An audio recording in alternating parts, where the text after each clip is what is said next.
Alarm clock. Wake up happy with the Naughty Alarm Clock. Highland Radio. Thanks for the crack today, Wednesday. Oh, there he is. Daddy, good morning to you. Come here. Yes, sir. Have you worked out what you're going to be wearing yet for Kilkenny? These big award ceremonies in October, You mean is the it? IMRO National Radio Award? Oh, that's big stuff, you know. That's like Is the it? Oscars. That's like the movies. It's like, so it's like the Oscars you of need radio. You need to spruce I always yourself up. look. No, I look. Oisín's good, in there as I'm well. open to Delighted for Oisín. sponsorship. Well, Oisín's is a significant one because obviously, you know, he's good. But to get nominated as the sports broadcaster of the year across, That's amazing. You know, across the country, absolutely fantastic. Yeah, and then we are. And your own wee show, you're not doing so bad as Well, it's well. not too wee. We have to take on the big guns this time. Who are you taking on then? There's a few in there. And, Big stuff. Stephen Nolan, Oh, that's Mr. big. Big Stuff. Yeah, Live Line, suppose that would still be in Joe Duffy's era. yeah.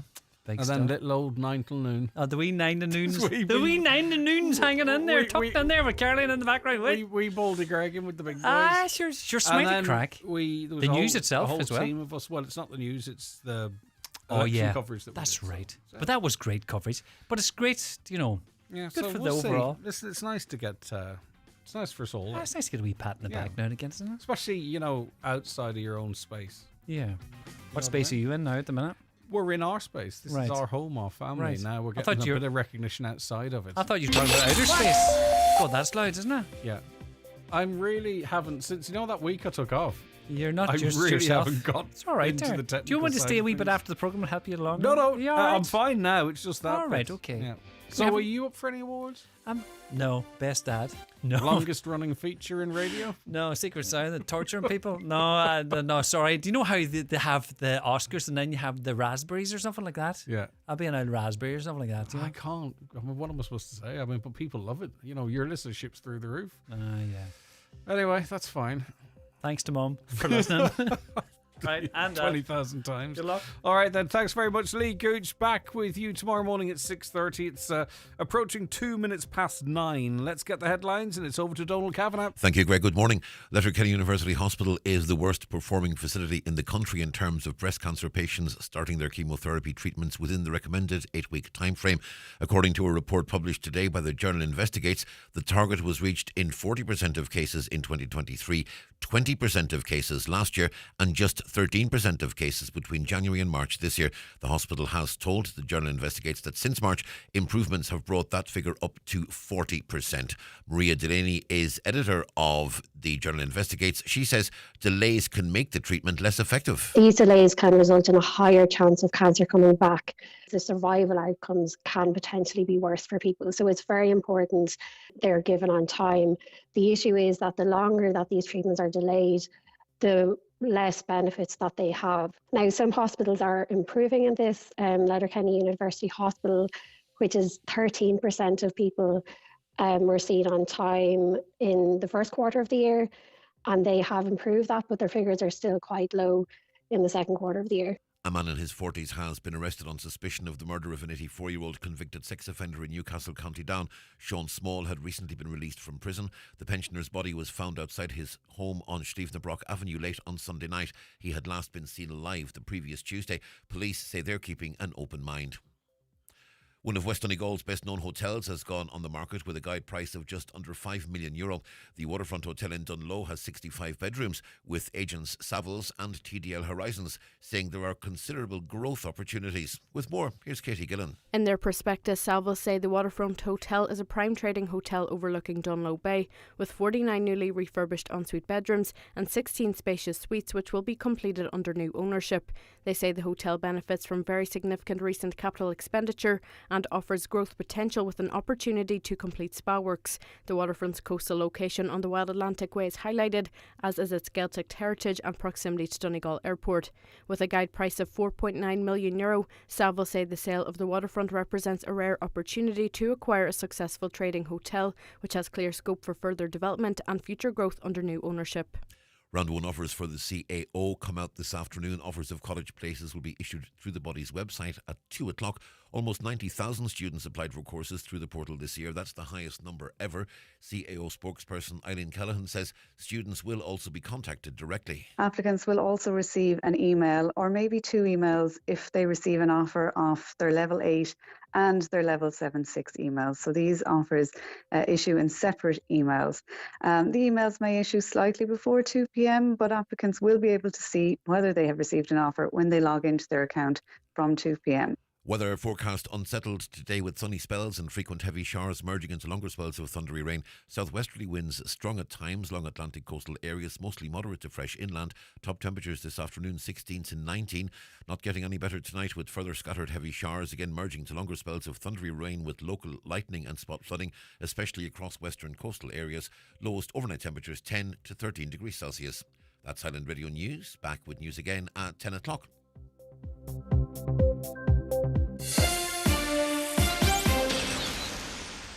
How can I help? It's a question I ask my patients every day. It's a question I ask myself.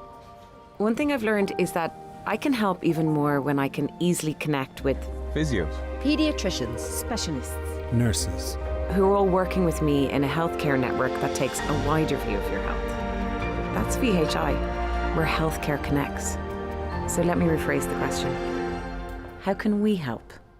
VHI, because your health means everything. And now, it's time for the talk of the Northwest, the 9 to noon show with Greg Hughes on Highland Radio. Hello and a very good morning to you. Just turning 6 minutes past 9 on this Wednesday, the 27th of August, 2025. Looking out the window here at the mountaintop in Letterkenny, and it's a dull one. And the rain's on. We need the rain. We need the water. If we can turn that into tap water, fantastic stuff. But you can see a bit of a change, and it's going to stick around with us for the next few days. But for some, it'll be welcome. But it's sunny side out for us here in the 9 till noon show. We've got 3 hours of keeping you up to date with the very latest news, getting in behind those headlines, listening to the views of people across the Northwest or wherever they may be listening, and chatting to those people as well, whether it's exposing an issue that needs to be addressed, or in fact maybe it is celebrating some good news. We do it all here in the 9 till noon show. We want your involvement, of course. 086 60 25,000. That's the WhatsApp and text. 086 60 25,000. If you want to give us a call, it's 07491 25,000, and emails come in to us at comments@highlandradio.com. The Finn Valley Voice is out today, and they talk of a population collapse in Derry, Donegal. The population of Ireland, north and south, has rocketed since the millennium from a joint 5.5 million to over 7 million in just 20 years. Derry and Donegal aren't invited to the party, though. Since 2011, Derry, Strabane and Donegal, taken as a region, have scarcely moved in terms of population. In Derry, Strabane, the population grew by only 1.8% between 2011 and 2022. In Donegal, the figure was 3.7%, the lowest in the 26 counties. And even that modest figure was preceded by a drop in population at the beginning of the millennium. The figures come from a new joint census completed by the CSO and the Northern Ireland Statistics and Research Agency. More on the front of and inside that paper today. The free paper Letterkenny Live is out as well. Atlantic Technological University has welcomed the strong response from homeowners and landlords, across the west and northwest since the launch of its accommodation appeal on August 1st. Thanks to the support of communities in Galway, Mayo, Sligo and Donegal, more than 400 student beds have already been made available for the upcoming academic year. And that's quite significant because I think it's good for homeowners, landlords as well, because they can get up to €14,000 tax-free in renting a room out to a student who they can know a little bit about in advance or lay down the law in advance. And for some people, that could be the difference between keeping their head above water and not. There's more on population and the movement of people in the Nationals. We'll go to the Irish Times for this. And the number of people who've immigrated to Ireland fell by 16% in the year to April, to 125,300, according to the data from the Central Statistics Office. So immigration is coming in. It was the fourth successive 12-month period where more than 100,000 people immigrated to the state, but the first fall in the total since 2020. Of the total, 31,500 were returning Irish citizens. So just because this is quite important information, of the 125 people that came back to Ireland in the year covered by the stats, 31,500 were returning Irish citizens. 25,300 were EU citizens, so they are citizens of other EU countries, and we can all move freely around the EU. 4,900 were UK citizens, with the remaining 63,000 coming from other countries. The state's population increased by 78,300 in the same period to 5.46 million people. Some 65,600 people departed the state in the 12 months to April, a 6% decrease on the same period a year earlier. And what we do have, generally speaking, and we've had it for generations, is a certain amount of Irish leaving, and they're often very young, and we know the impact that can have on populations and what have you. But a lot of Irish people return as well. And speaking of people are leaving Ireland for Australia in the highest numbers since 2013. In the 12 months to April, 13,500 left for the country. That's a 27% increase on the same period last year and 187% rise on 2023. So that's massive, isn't it? 13,500 descending into Australia. Now, as I say, if you look at the overall figures in terms of Irish people emigrating and returning, there's a slightly more emigrating than is returning, but the country isn't emptying out because other people come back, but they are probably of a different age demographic and what have you. The Irish Independent reports today that teachers and principals have been warned not to do school secretaries or caretakers' work during the indefinite strike from tomorrow, and we're going to be talking about this shortly on the show, as more than 2,000 secretary and caretakers are preparing for industrial action in a bid to get public sector pension entitlements. They also want better sick pay and bereavement leave arrangements. In a message to members, Teachers Union of Ireland General Secretary Michael Gillespie claimed the Department of Education had suggested the boards of management could ask teachers to undertake the strikers' work. He said this would be utterly unacceptable and risked being a dangerous precedent. And we'll get into the reasons behind this. The quick read of it as effectively is you've got some caretakers, some secretaries employed directly by the Department of Education, and they receive holiday pay, for an example, and other benefits. Then others are employed a different way, and they have to effectively sign on in the summer or in Easter. They can be a long time without money, and they don't get the same level of entitlement. That was the quick take as it used to be. I'm sure things haven't changed dramatically, but as I say, we'll tease that out a little bit more. Also at the front of the Irish Times, by the way, wish to reference that a very, very famous hotel in Donegal, the 4-star waterfront hotel on Donegal's Wild Atlantic Way, goes to the market. It's in the property section here, which I had opened, but I've lost now. A commercial property, where are we? Yeah. Just over 10 years on from his acquisition of the Donegal Hotel, Austin Rossen owner Kevin Boyle has instructed joint agents Savile and TDL Horizons to find a buyer for the property. A popular venue over many decades among the community and visitors to the coastal town of Dunloe, Austin Rossen closed during the economic downturn and remained shuttered for several years before the Chicago-based businessman stepped in and purchased it for an undisclosed sum in 2015. The businessman's decision to buy the property was inspired in a large part by his memories of visiting the hotel as a boy with his late father, Patrick, who had emigrated from Dunloe to the US some years earlier. Much has changed under Mr. Boyle's ownership, and today the Waterfront Hotel is now known, comprises 49 newly refurbished ensuite bedrooms and 16 spacious suites, which will be completed under new ownership. A large bar, a restaurant with views of the Atlantic, a spacious a function room, the Inish fitness gym, and extensive grounds with car parking and a playground. It's on the market for $4.5 million.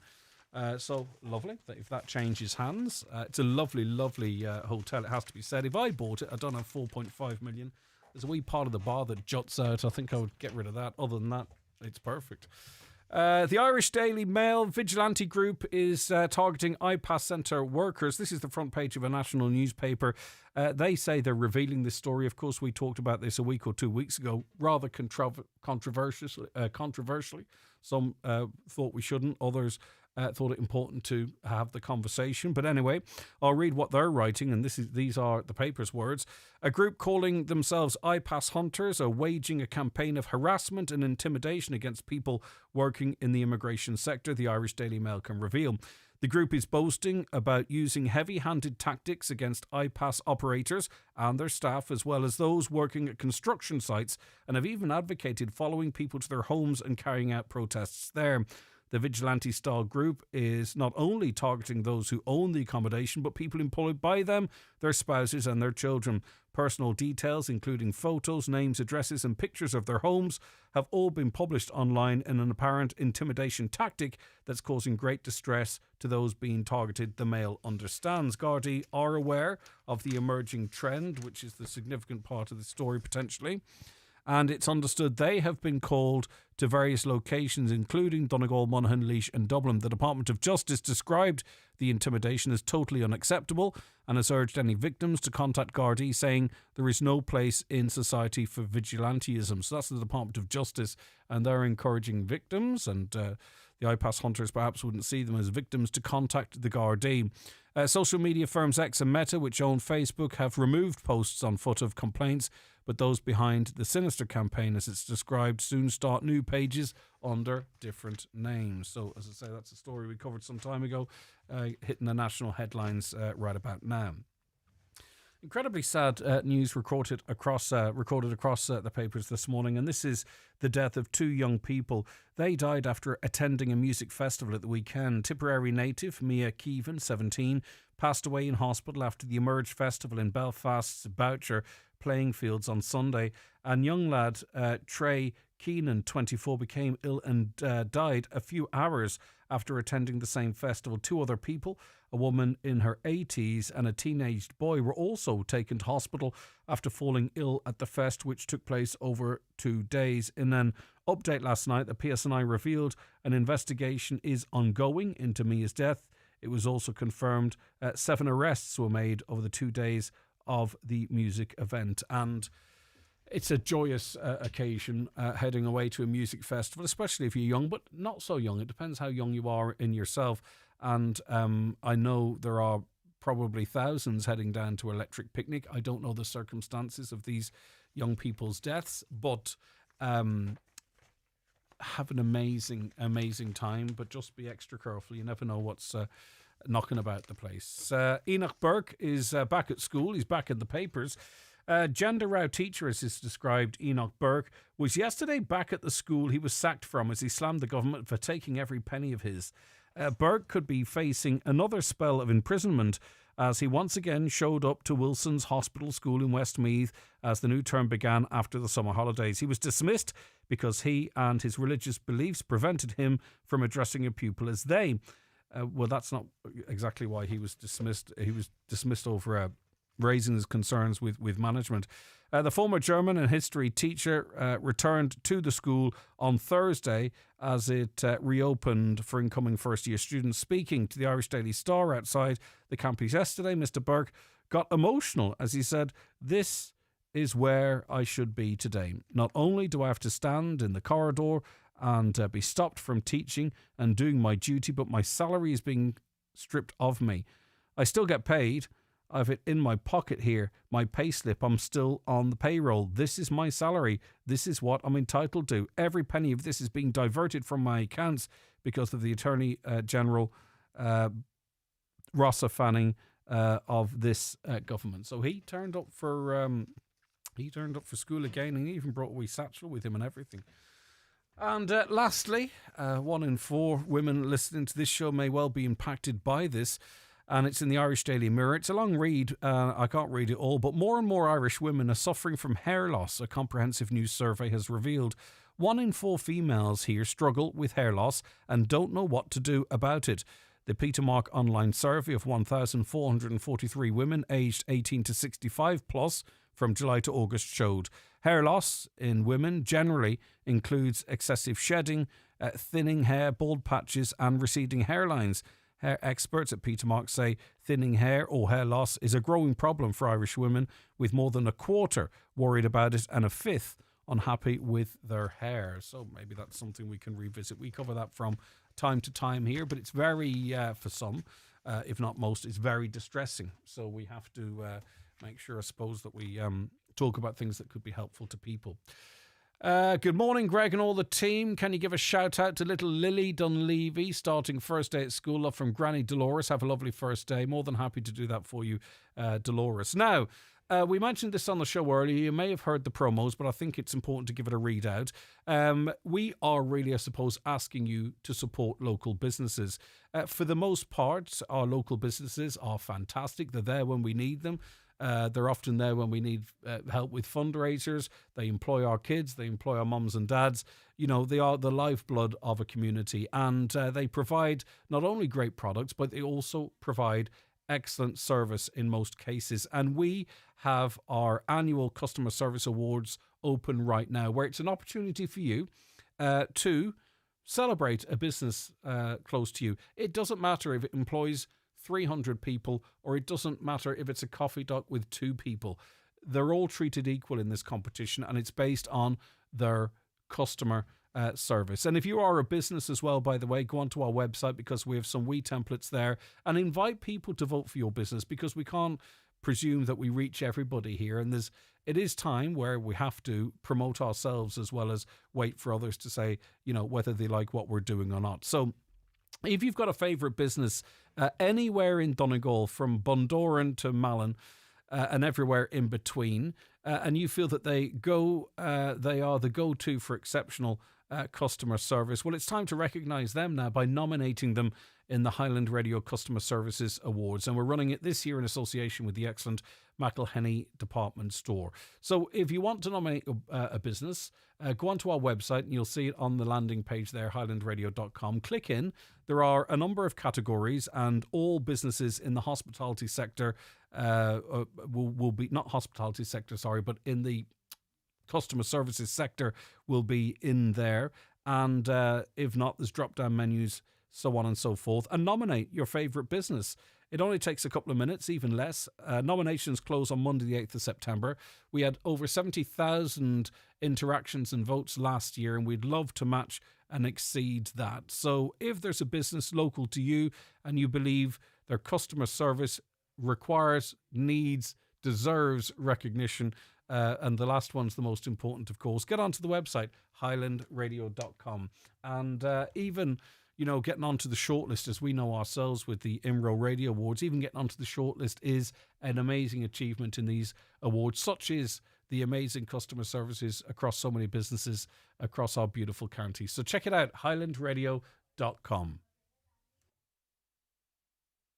Newspapers are kindly supplied by Cosgrove Centra, Mountaintop Letterkenny. Now with the new look Mountaintop Diner. The 9 till noon show is brought to you by Letterkenny Credit Union, offering low-rate car loans with fast approval. Apply online at letterkennycu.ie or in office today. Ciara has started big school, and her parents had to break some bad news to her. Big school means growing up, and growing up means homework. Luckily, they've prepared Ciara's favourite dinner from Aldi to get her over the shock. A homemade pizza with Carlos stone-baked pizza base, Cucina classic pizza sauce, and specially selected grated Irish mozzarella. One bit of homework she won't get tired of. Good food, good mood from Aldi. Discover amazing deals at Floyd's Restaurant, Ballymagorry, Strabane. Enjoy a 2-course menu for £19.95 Monday to Friday, Euro for pound night Wednesday, and steak night Thursday. Sunday carvery from 12:30 to 3:30. Party packages and function rooms available. Call 02871 382905 to book. If you're getting new furniture or it's time for a change, pay a visit to McGinley's Furniture in Letterkenny. There you'll find a selection of suites, beds and bedroom furniture, dining room and occasional furniture. You'll be amazed by the selection and pleasantly surprised by the prices. At McGinley's Furniture, Portlink Business Park, Port Road, Letterkenny. And online at mcginleysfurniture.com. Are you looking for a new car, a holiday, or to pay off those bills? With Highland Radio's mega summer draw, you could be the next person getting this call. Yeah, the name was pulled out, Dolores. Oh, God almighty, did some of us won. I enter them every time. We're giving away €2,500 in cash every Friday until September 5th. And on the 5th of September, one lucky winner will take home €10,000 on the 9 till noon show. Head to highlandradio.com and enter our mega summer cash draw now. Don't miss your chance to make this summer unforgettable, only with Highland Radio. Highland Radio Time Checks brought to you by EirGrid, the operator and developer of Ireland's electricity grid.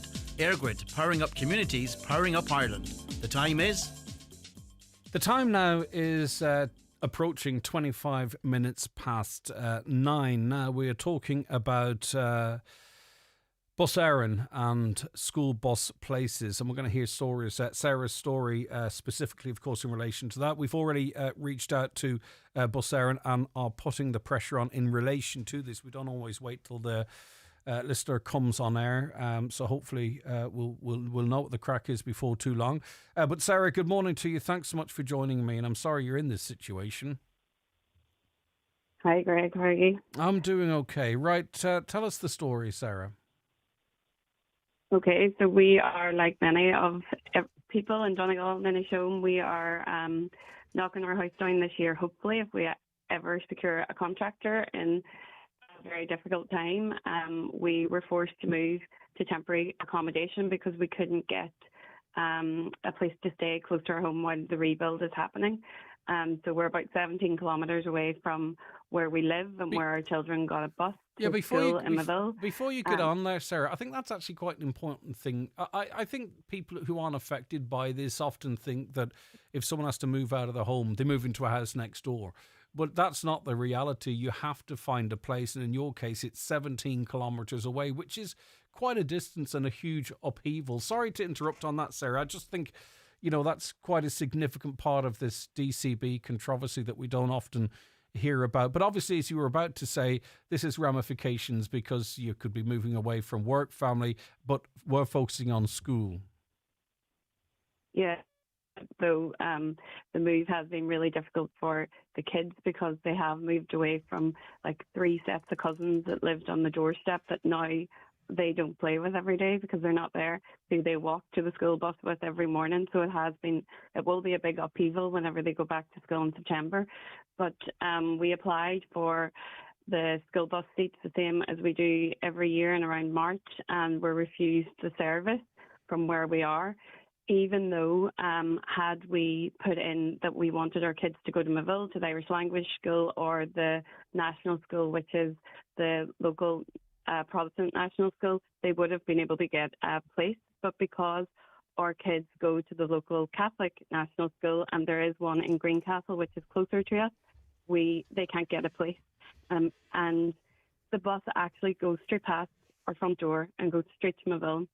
It's a 2-minute walk from either one of the schools that it provides the service to, but our kids can't get on it. And I just don't get where the fairness in that is. Had they gone to the other 2 schools, there would be no issue with this. But the expectation that you would take them out of a school and send them to a school that's closer to us while we're only here, hopefully for a year, and completely disrupt their life even more, it just doesn't make sense. But it's like everything in the scheme, like we've seen it in the campaign, you were trying to offer very simple solutions. Michael Doherty said it earlier this week. It's deliberate, and it feels like it's slow, and now it feels like it's actually deliberate and planned, and we're now seeing the outworkings of how that is impacting everybody. And this is just one thing. This is just school bus. Anybody else is probably thinking, well, sure, they could go to Greencastle, but it's how it impacts everything around how the kids, what the kids will remember from it. I don't think anyone listening, and particularly with school-going children, would think that you're being unreasonable here. As a family, you're going through an absolute nightmare, what no one should ever have to go through. You did absolutely nothing wrong, and because of many reasons, your house is falling down.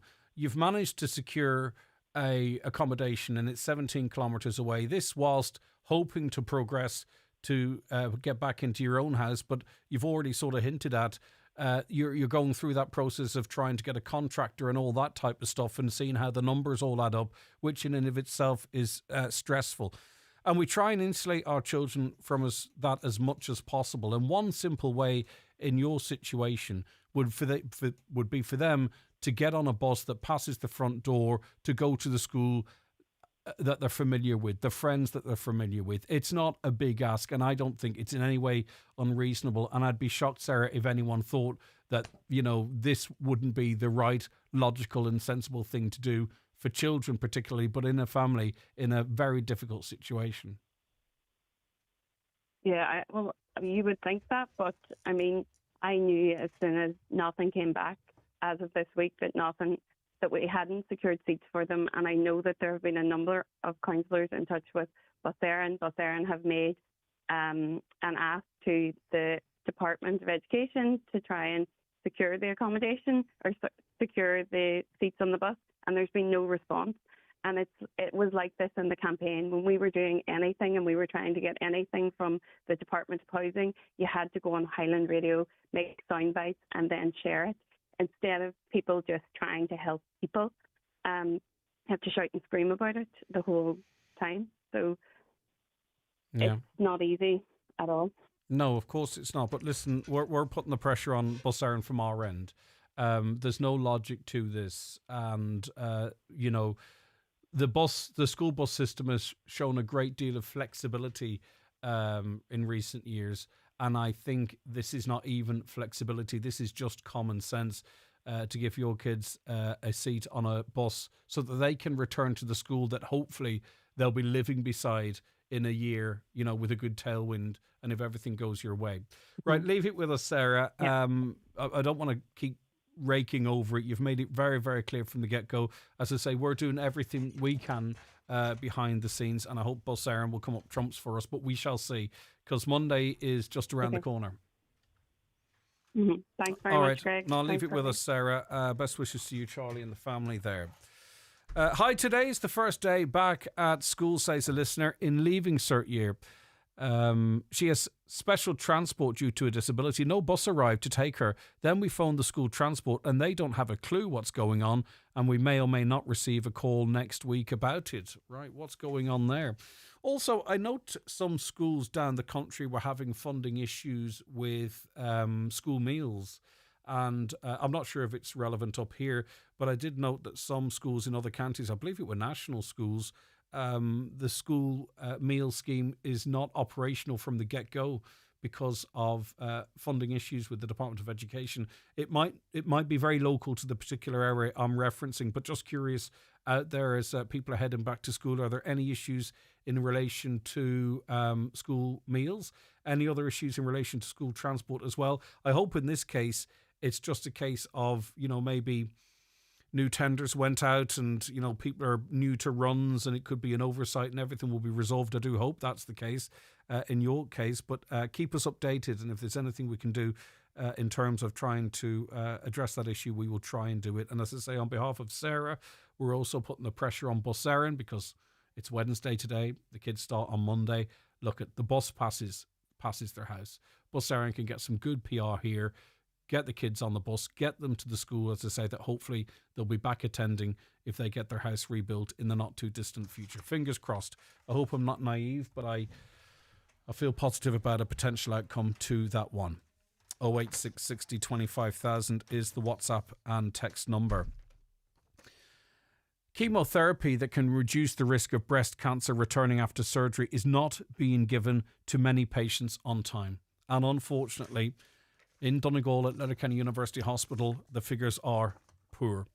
Maria Delaney is an editor of the Journal, and she's going to be joining us with her details of her investigation after these. Watch the show live now on YouTube, Facebook and at highlandradio.com. The 9 till noon show with Letterkenny Credit Union. Simplify your debts with a debt consolidation loan from Letterkenny Credit Union. Call us on 074 910 2126 or apply online via our app or in office today.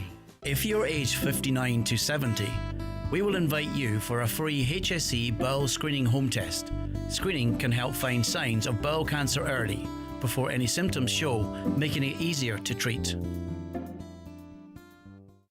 It's the 2025 World Chip Sizzle Freestyle Contest, and Charlie's Chips are in the lead again. They're coming up to the finishing pan, and Charlie's Chips are the 2025 World Champions. Sourced locally, hand-cut and freshly cooked. Served with mouth-watering burgers, fresh battered fish or delicious chicken. Open Tuesday to Saturday 12 to 8 and every Friday for breakfast from 9. Take away or sit in. When the hunger hits, pull into Charlie's on Pierce Road, Letterkenny. Getting your first electric car is like meeting your partner's family for the first time. Nerves are normal. You were stressed about awkward silence with her dad. Now you chat for hours about sport. You're worried her mum wouldn't like you. Now she likes you better than her own son. Likewise, once you experience how great an EV can be, you'll never look back, especially if it's a Skoda. Order your electric Enyaq or Elrock today. Skoda. Your local Skoda dealer is DMG Motors, Clare Road, Donegal Town. Telephone 074 9721 396. Planning a trip between Donegal and Glasgow this summer? Loganair has added more flights to give even more choice for your summer travel. Fly Wednesday, Friday, Saturdays and Sundays. Enjoy more flexibility for your adventures, plus a free 15 kg check-in bag. Book now at www.loganair.co.uk. Terms and conditions apply. Milford Tiles, Milford Retail Park. Tiles, bathware and wood flooring. The best quality and value in the Northwest. Fully stocked and ready to go. Fitters and delivery available. 10% off for Mica affected customers. Don't forget to ask about our 5-day bathroom fit out. Call Milford Tiles on 083 091 0707. Don't delay when you get your bowel screening invitation. Call us today on 1800 45 45 55 or visit bowelscreen.ie. From the HSE. Now, as I mentioned, Maria Delaney is editor of the journal Investigates and joins me now. Good morning, Maria. Thank you so much for your time today. Thanks, Greg, for having me on. Right, now, you have been looking into chemo after breast surgery. And unfortunately, what you found is really quite significant delays. And unfortunately, once again, our local hospital, Letterkenny University Hospital, or the patients that attend there, is top of the pile for all the wrong reasons. Yeah, so I was on a couple of weeks ago about overall chemo, and Letterkenny was ranking as the kind of slowest in terms of patients not getting chemo on time there. Unfortunately, it's the same again. So Letterkenny had the worst rating for this. It was 13% of patients with breast cancer after surgery. So this is key, it's after surgery. Got their chemo within the 8-week target that the HSE has set, and that was the lowest in the first quarter of 2025. They weren't much better before that. It was 20% for the whole of 2024. A bit better in 2023, 48%. They did tell me that they were 40% in the latest quarter, that's April to June 2025, but still well below. You're supposed to have over 90% of patients meeting that target. Yeah, so we know too the distress this causes because people are on what they hope to be a treatment journey. The cancer cut out of them, they might feel that that's the case. That's a big step and can be really quite distressing, as you can imagine. And then you think, right, I want to get straight into this here. I want to start the therapies to give me the best chance of a long-term survival, more effective treatment. But in the period we're talking about here, 87% have that anxiety of what's going on. Why am I not getting it in the time period that's, set out there? And then we hear, and it's important not to alarm, but we have to highlight the fact we hear from consultant medical oncologist, Dr. Michael McCarthy, talking of the implications of delayed treatment. Yeah, so timing is really crucial when it comes to this particular type of treatment, because if it's done in time, there's a potential cure of the cancer. So the reason for this, it's called adjuvant chemotherapy, is often that it'll prevent the cancer coming back, especially if there's been a kind of what they might call a curative surgery where the tumor and all maybe surrounding tissue is removed. So hopefully they're hoping for a cure.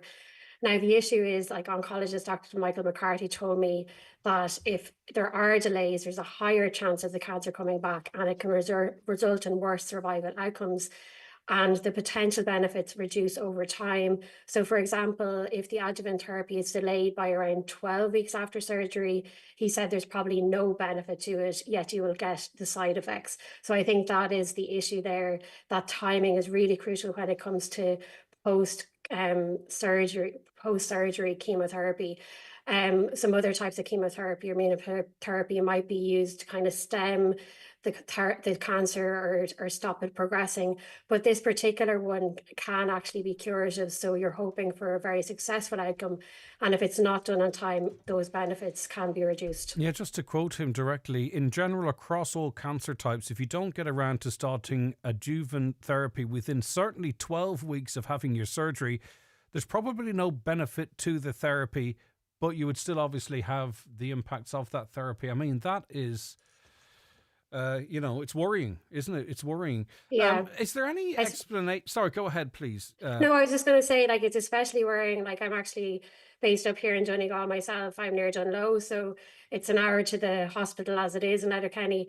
But I suppose it's especially worrying up here in the Northwest because access to private care is very limited. So, for instance, I spoke to Margaret Higgins, who is based in Leinster, and she was saying that she was given a wait of, now this is in the Mater, it wasn't in Letterkenny, but she was given a wait of 16 weeks for her chemotherapy after surgery. And she actually went to private consultant, within a week saw a consultant and started chemo the next day. Now, that option is a lot more difficult for people in Donegal, where they'd have to, either where I am, I know there's flights for cancer and those kind of great initiatives, but those things are a lot more complicated and a lot more costly for people. They might have to go to a private clinic and stay there. So, and also obviously you need private health insurance for those. Like, her treatment cost €27,000. If she hadn't had private health insurance, that would be out of just too much money altogether. So I think that's the issue here in the Northwest, that those kind of extra services wouldn't be as readily available. And these delays are potentially too on top of the delays of getting that surgery in the first place. And I've absolutely zero doubt it's not because of the enthusiasm and determination of the team down there that performed the surgeries, but it's about them being allowed to do it, and it's about them getting the theatre time to do that. So in some of these cases, this could be delay on top of delay. What concerns me, though, is the fluctuation. It all concerns me. 13% to 40%, up and down, up and down. It must be based on the overcrowding more generally in the hospital, one would have to imagine. I don't think it's harmful me to presume that, but I mean, why is this great fluctuation? Yeah, it's unclear about that, to be honest. It's because we weren't given the actual patient numbers, so it's unclear if there was more cancer patients or less cancer patients. Letterkenny University Hospital, I did ask them about the non-compliance with this target, and they said that a dedicated 4-tiered area within the inpatient oncology ward, it was being designated as a kind of an extension for these therapies, and that increased capacity and enhanced the hospital ability to deliver care. So that's what they were attributing to the 40% in the latest quarter. And they also said that there's going to be development of a new 2-theatre surgical hub, which includes 30 daycare oncology chairs, which is 15 new and 15 replacement. Again, unclear when that'll happen.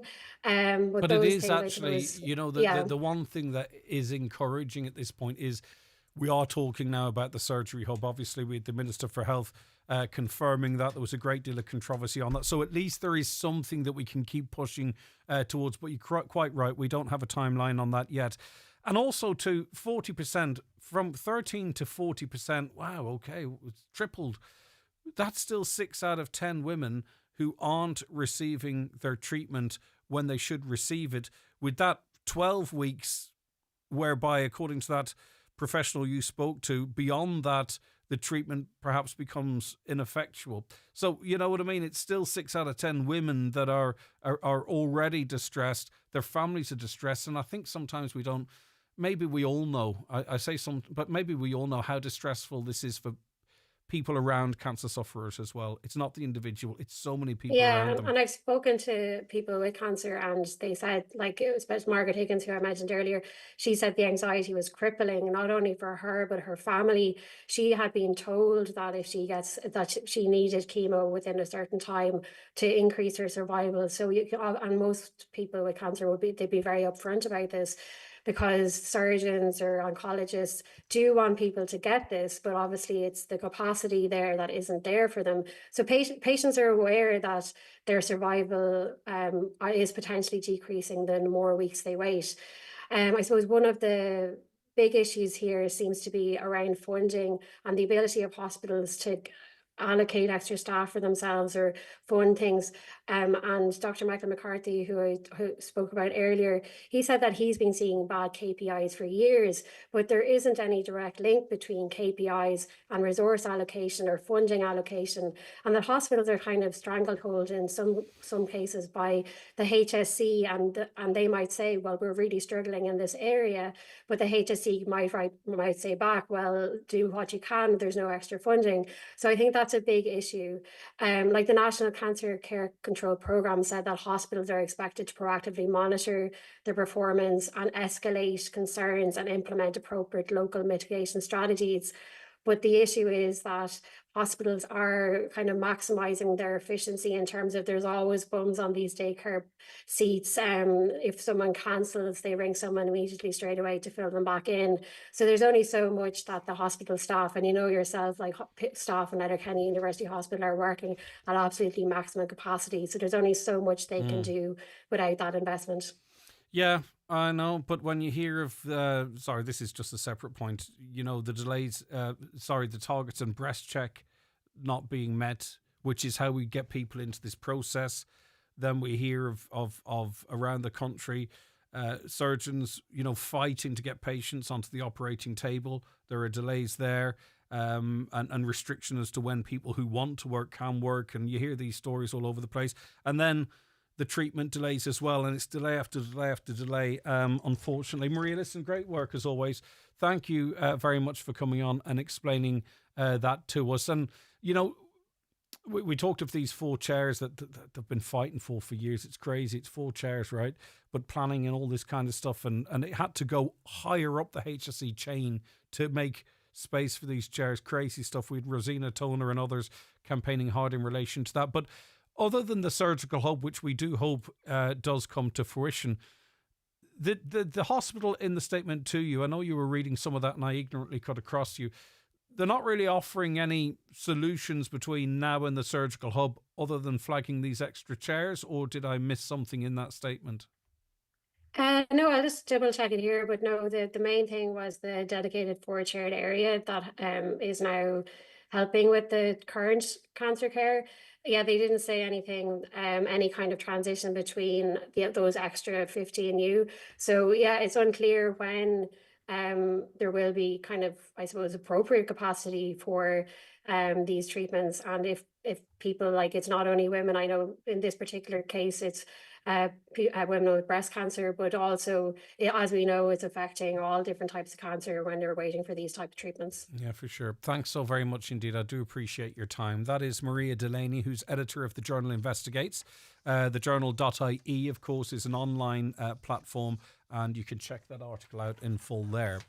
Another story that we have been covering extensively, of course, and hopefully we were a platform for the voices of parents, is Little Angels. And we were sent some information that was sent to parents, and I'll read what it says.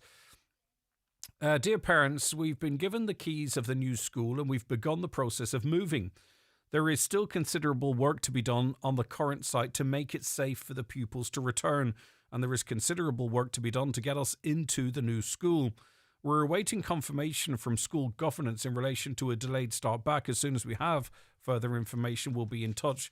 We appreciate your patience and support as we negotiate this transition, which has unfortunately happened at a time we wouldn't have chosen. Now, we were saying right from the get-go here that these decisions as it relates to Little Angels, needed to be made way, way, way back in order for everything to be put in place to allow the school open in a timely fashion for pupils. Unfortunately, there was delay after delay after delay.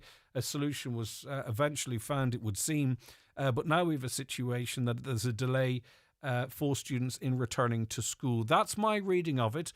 I'm going to be joined actually by Councillor Thomas Sean Devine, who's has a child at Little Angels, but of course has also been making representations as an elected rep, and I'll speak to him after these messages. The 9 till noon show is brought to you by Letterkenny Credit Union. Digital loans now available. Apply online or via our app today and get your loan transferred directly to your current account. At Restex Beds, we are celebrating 50 incredible years in business. And we are introducing our brand new Glenveigh mattress. Comfort that's as legendary as our half-century legacy. Experience 50 years of bedding excellence at Restex Beds, Mountaintop, Letterkenny. Restex Beds. Leave the rest to us. Attention Donegal, Derry and Tyrone. PD Bathrooms and Tiles are proud to unveil our newest and most stunning showroom in Lisfannon Business Park, Buncrana. Located right opposite the Northwest Golf Course, we offer unbeatable quality and incredible value. For 30 years, we've been the experts in total refits, stocking and serving as the sole agent for many top brands. Visit us today and transform your space with the finest bathroom and tile solutions. Telephone 93 95 884. PD Bathrooms and Tiles, where excellence meets value. Lisfannon Business Park, Buncrana, F93H10F.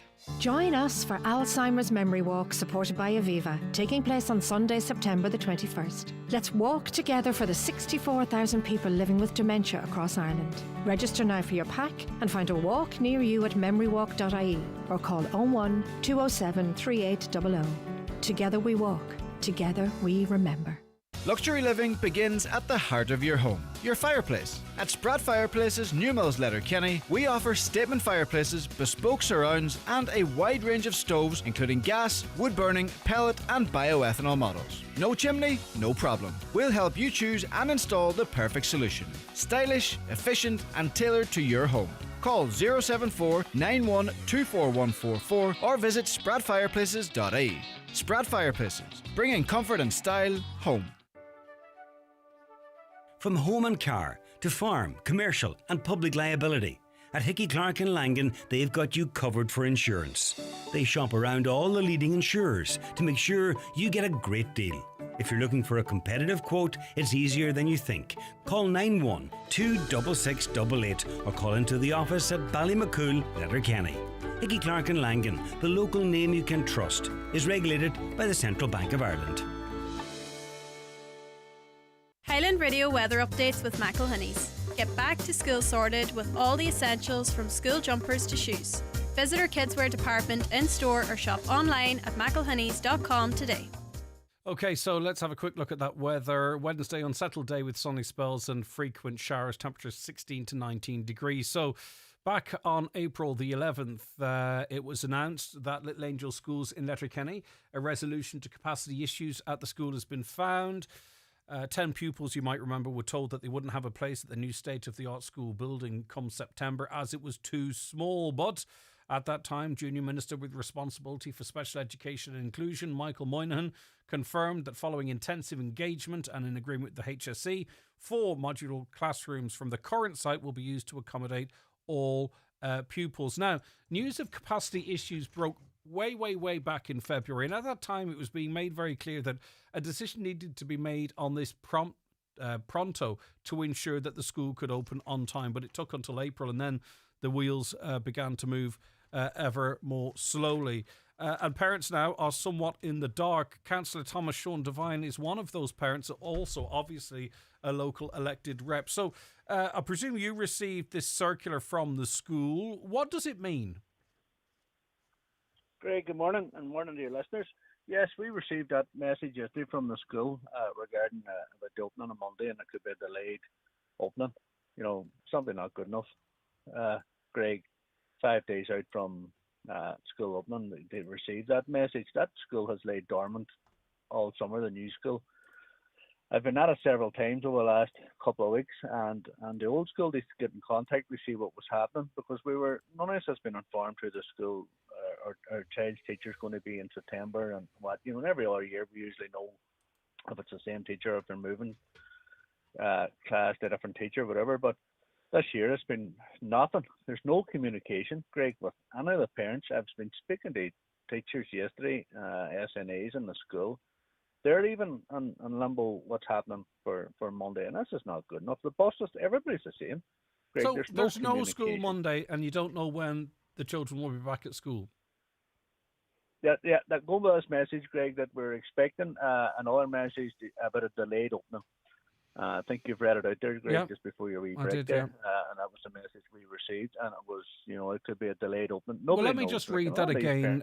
We are awaiting confirmation from school governance in relation to a delayed start back. As soon as we've got further information, we'll be in touch. That's, obviously, whomever sent this, they're working off limited information. That's incredibly open-ended. Yeah. Who's responsible for this? Who's in charge? Not a person. You see, Greg, I'll tell you what's wrong, Greg. There's no board in that school for over 2 years. That's just not good enough, Greg. It's one of the first things when we get back here in September. It's one of the first things I'm going to try and get reinstated. There's a board in that school up there and the Parents Association. As in the Parents Association, we haven't met in over a year. And if the Parents Association's there and the board's there, Greg, these things wouldn't be happening. There's a direct dialogue then where people can get answers, where people can go get communication from. We have nothing at the minute. And that's simply not good enough, Greg. No disrespect to the school principal or whoever's running that governance or wherever that's just coming from, because we don't know where this is coming from.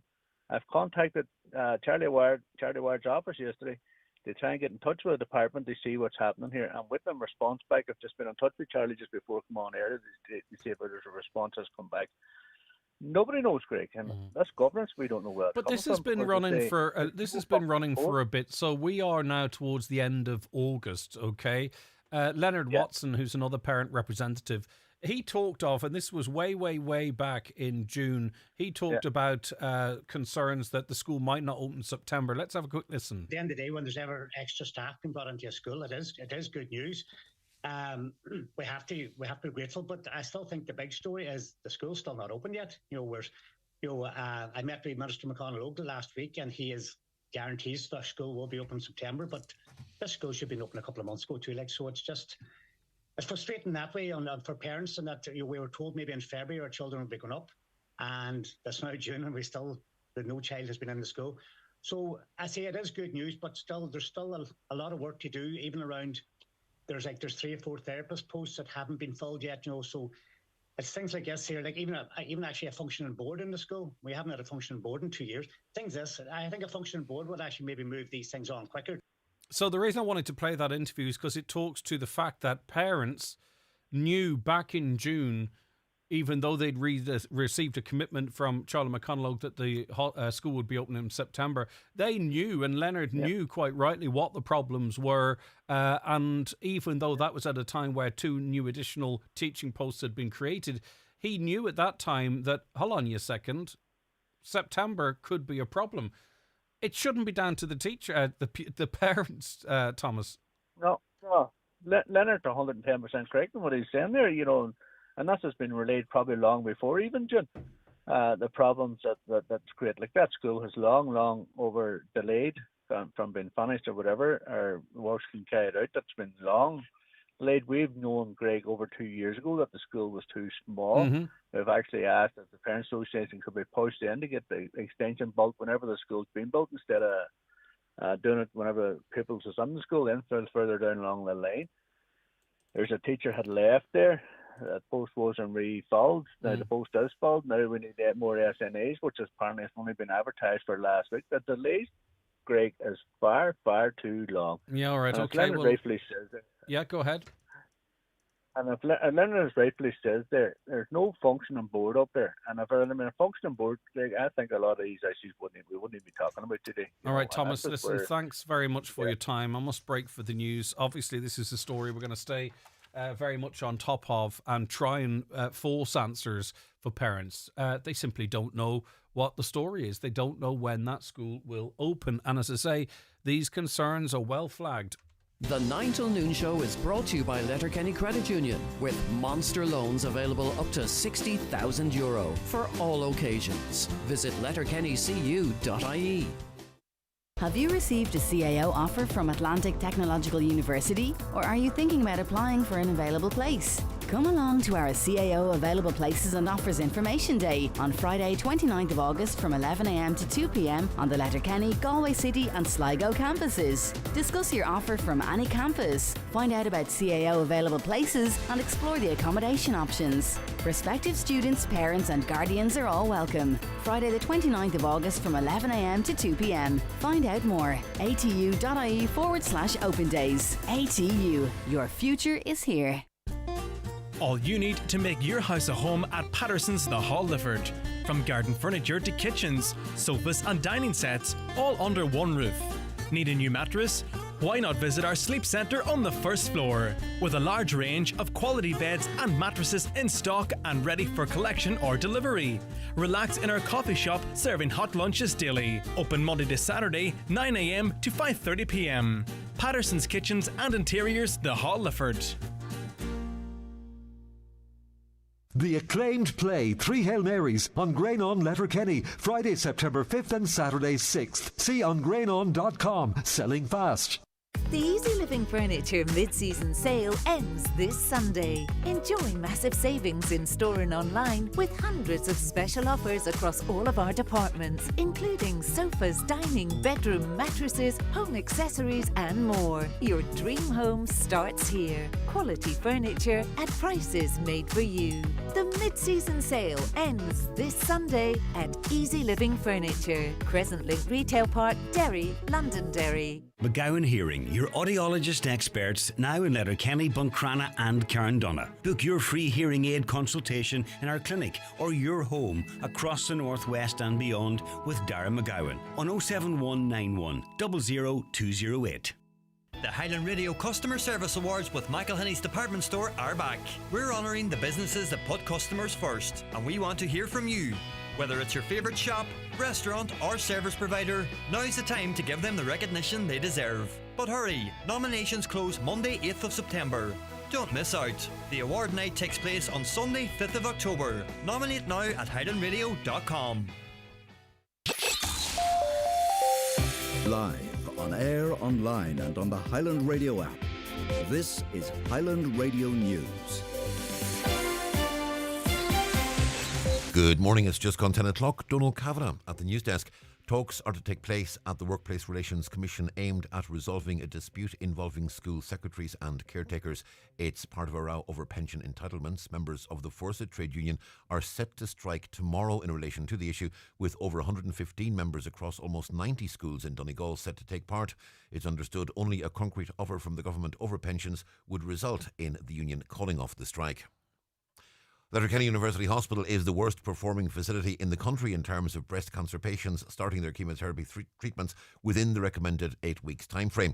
According to a report published today by the journal Investigates, the target was reached in 40% of cases in 2023, 20% of cases last year, and just 13% of cases between January and March of this year. The hospital says since March, improvements have brought that figure back up to 40%.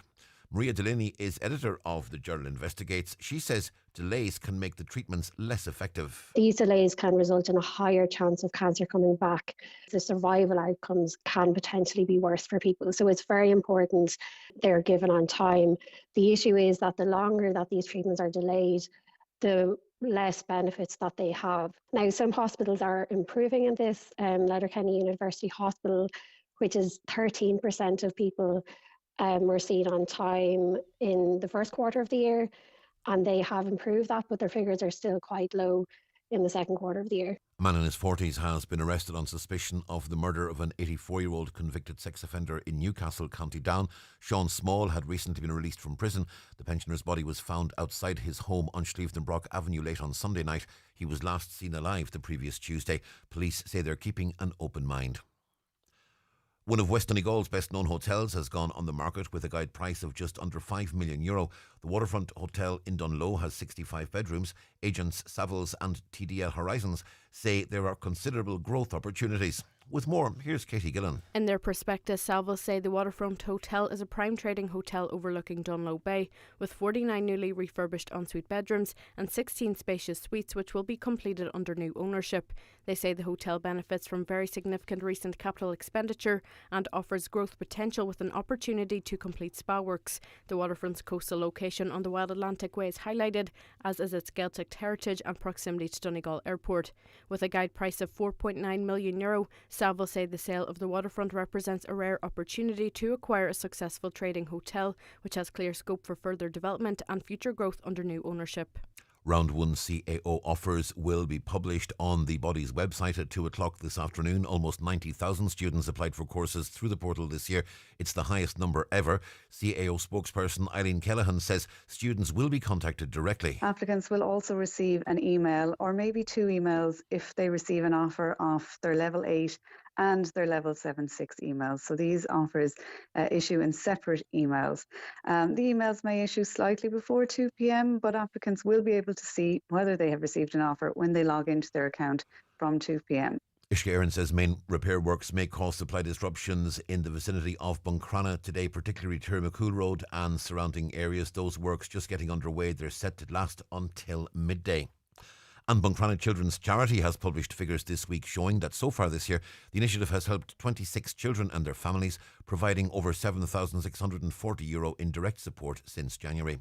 The committee says none of this would have been possible without the continued support of local people and businesses who have donated time, money and resources to ensure children in need are cared for. Secretary Magella McLaughlin says every euro, every bag of clothes donated to the charity shop and every bit of fundraising adds up and makes a real difference to local families. We are supported enormously by the generosity of the people of Inishowen. None of this would be possible without their continued support. The local people, the businesses, the councillors, they're given their time, their money, the resources to ensure that the local children that are in need are supported when the time is right. It really all adds up and makes a real difference to the local families.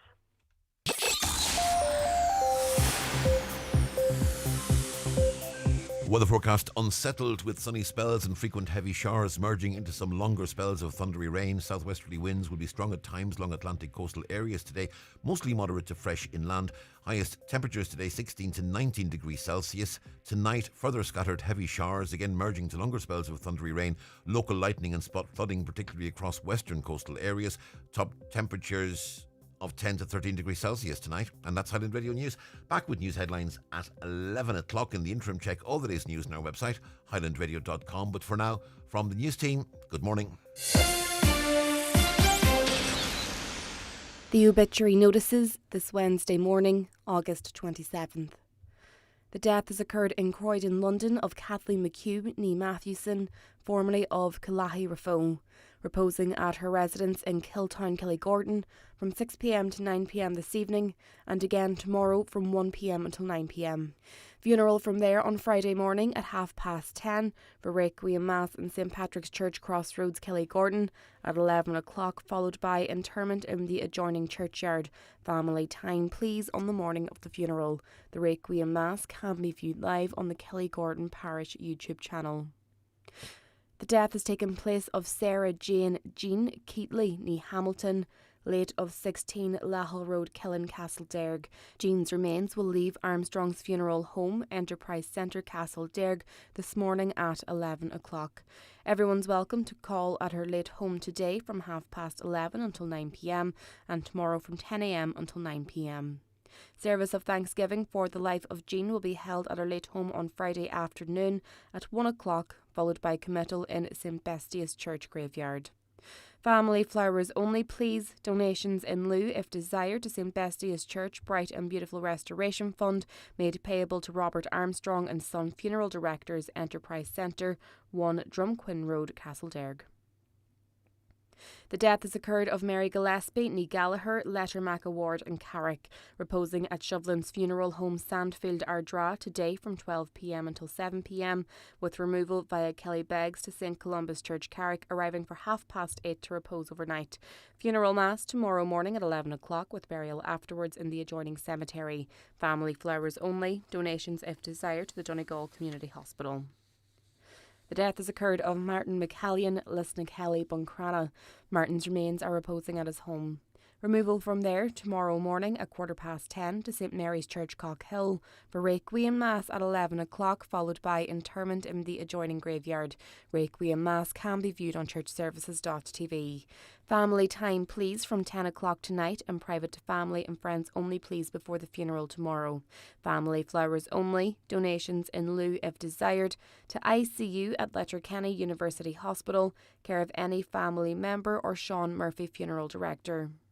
The death has occurred of Pauline McGloin, Main Street, Rathmullen, Donegal, formerly Dublin. Requiem Mass this morning at 11 o'clock in St Joseph's Church, Rathmullen, followed by interment in the adjacent cemetery. House is private please before the funeral this morning. Mass can be viewed on mcnmedia.tv. For family information and more details regarding wakes and funerals, please go to highlandradio.com.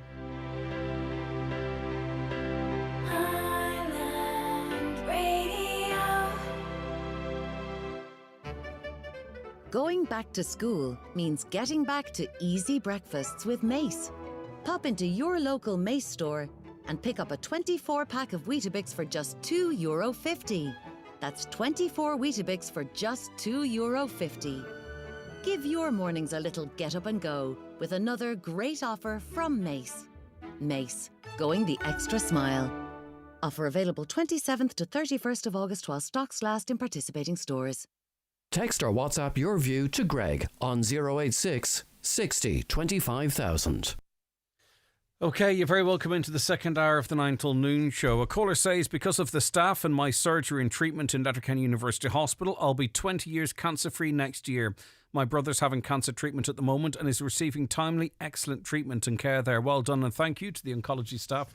Delighted that you are, well, effectively, if it were a breast cancer patient, delighted that he'd be one of the 13 out of 100 for that quarter. But I'm delighted that he's progressing well, and I'm so pleased that your treatment worked so well. Was a business case presented to resolve the issue for once? Once again, was no business case presented to resolve the issue. This is across all hospitals. I'm not sure exactly what you're referring to there. My apologies. Caller says, this is life and death. Delay in treatment means death. Why are the people of Donegal not screaming? Well, they have the platform here. The simple solution is simple. We need to move non-cancer patients from the service to another area and allow space for cancer patients in those chairs. Another, Letterkenny Hospital continuously robs Peter to pay Paul. This has been going on for 2 years. Why is nothing being resolved? Donegal doesn't matter, or the people of Donegal don't matter, says that listener. We do matter, and that's why we keep pushing, we keep going, we keep advocating for ourselves. That's what we're doing. We are definitely at a disadvantage based in Letterkenny, Donegal in general, says this listener. My son waited 9 weeks for a call back to Letterkenny Hospital after a follow-up visit to outpatients. He died 9 weeks later from diffuse large B-cell lymphoma. It's so frustrating to see how people in other countries are treated. We pay the same taxes and deserve the same treatment. I'm incredibly sorry to hear of the passing of your son. It is an awful thing for you to be having to live with, but especially when there are, I presume from the wording of your text, question marks about the timing and the process of identifying his condition. A hearing aid was found at the festival at Arranmore Island. If anyone can help, please ring. We have a number here from Rosaline. Those hearing aids can be very expensive. So if you were hopping about and you lost your hearing aid, please get in touch with us and we'll get you in touch with Rosaline, who has it. It's the type of thing people lose, don't know where they lost it and they think it's gone forever. Well, it's here. We don't have it literally, but we have a caller who has it. Why would anyone want to return to Ireland as the cost of living is rocketing day by day? Housing being the main issue, followed by energy, groceries, healthcare and motor insurance. The list is endless. There's a record amount of savings in this country on deposit, and there are quite a large percentage of the population that are doing okay. And maybe those who moved away are coming back to a house that they have. Maybe they were renting it out and now have put the tenant out so they can move back in and they feel set up for life. Maybe that's it. It's possibly that. Or maybe the grass isn't as green on the other side as some people. We often talk about how difficult this country is, and I know that myself. And then we presume, like many people that come here, I suppose, we presume that life is going to be so much better elsewhere. But firstly, sometimes your heart is at home, your family's at home, and you want to return to that. Or maybe you realise that there's a housing shortage in Australia. Maybe there's a bit of an anti-immigrant sentiment growing in Australia as well. I don't know the ins and outs of it or wherever you might go. But there's going to be a certain amount of people that travelled away and thought, right, it's the land of opportunity, great weather, loads of money, handy access to an apartment. And they get there and maybe it's not quite... if you don't know the right people, maybe it's not quite like that. So maybe that's what it is as well. We often put this country down, presuming everywhere else is better. As bad as things are here, maybe they're just not as good as people might think elsewhere as well. A caller says, imagine you went and stood outside the convent all day, every day, Greg. You'd be in prison by the end of the week. Absolute joke. The parents are letting this man hang out there. Never mind the law. If my kids were at the school, I'd be chasing him away every morning without fail. But I mean, his protest is that he's trying to protect your kids. Maybe you don't agree with his opinions. But, there are those that believe what he's doing is actually for the protection of kids in there. Who's to say? It's one of those issues. I don't think he's going to achieve anything turning up. He's going to end up back in prison. I think he needs to, maybe use his platform to try and fight things a different way. Get on with his life. Life is very, very fleeting. It's very, very short. And he probably should go on and enjoy his life. And of course, he's passionate at what he believes in, but people close to him need to say, right, you flogged that horse. Maybe you can use social media, TikTok or something to keep campaigning if that's what you want to do. But at this point, I think his actions are whilst many might believe they're justified, many might admire his determination, it's a bit weird now. I think it's a bit weird turning up at a school years later that people don't really want you there. Asylum seekers are not considered as immigrants in all migration statistics, neither are undocumented migrants, so your figures are not actually accurate. I'll double check that, but in terms of the population, I don't know. There's two sets of CSO figures. We've had a very small reduction. Sorry, we've had a very small increase in the population. But there's a couple of things in that. So, that could be people that have moved here, replacing those, and I don't mean that in the way that word's used. I mean literally in terms of numbers, replacing those that have emigrated. So that's why maybe we're relatively static in the population. I'm not sure what it is. Someone else can dig a bit deeper into those stats. I probably will open up that CSO spreadsheet myself and see what the story is there. We know there's about 8,000 or 9,000 people living in Donegal that would be under your classification. I think it's 7,000 or 8,000 or 9,000. So that figure is not a secret. So if you want to add that onto it yourself, there you go. Right, we're going to get more reaction to the issues at Letterkenny University Hospital. Just the news we covered extensively in the first hour. 13% of patients post-surgery in Letterkenny University Hospital receiving chemotherapy within the key performance indicator, the useful time, 8 weeks. Then we heard also from an oncologist who says beyond 12 weeks, maybe certain types of these treatments are ineffective, yet people are going through the side effects of it. It's not insignificant. It's very important. So we'll have that and much more coming up over the next hour and 45 minutes here on the 9 till Noon show. It's time for Vision Ireland Bingo on Highland Radio. It's Wednesday, August 27th. Playing on a blue sheet. Reference number is S13. It's week 35. Today's numbers are 8, 67, 6, 29, 72, 87, 4, 40, 46, and 20. Phone your claim to 910-4833 before midnight tonight, leaving your name, contact number and the name of the shop where you purchased your book, and we'll call you back the next working day. Get all your Vision Ireland Bingo information at highlandradio.com. Are you struggling to secure finance for your small business? Microfinance Ireland can help. We are a government-funded lender supporting both established small businesses and startups. We can provide loans from €2,000 to €50,000 with interest rates as low as 6.5%. And we work closely with local enterprise offices. So if you need help and guidance, they are a great place to start. Find out more or apply online at microfinanceIreland.ie. Microfinance Ireland, helping small businesses with big ideas. Get ready for the new school term at your local Maple store. Whether it's stocking up on lunchbox snacks, after-school treats or everyday essentials, we've got everything you need. Plus, when you spend in-store this month, you could win a back-to-school box packed with snacks, stationery and more. Pop into your nearest Maple, Milford Express, Carrigart, Falcarra and Castlefin. Express, Burton Court, Derrybeg, Ballyliffin or Moville. Maple stores, keeping it fresh, local and convenient. Follow your Maple store on Facebook for more. GiveBlood.ie know we can count on you, our community of blood donors, to be there for others in their hour of need. Blood donors from Letterkenny should attend the clinic in the Radisson Blu Hotel in Letterkenny from Monday 25th to Thursday 28th of August. Making an appointment is recommended. Regular donors can visit our website or call 1800 731 137 to book a time. New donors are vital. Visit giveblood.ie to check eligibility and clinic details, because we count on you.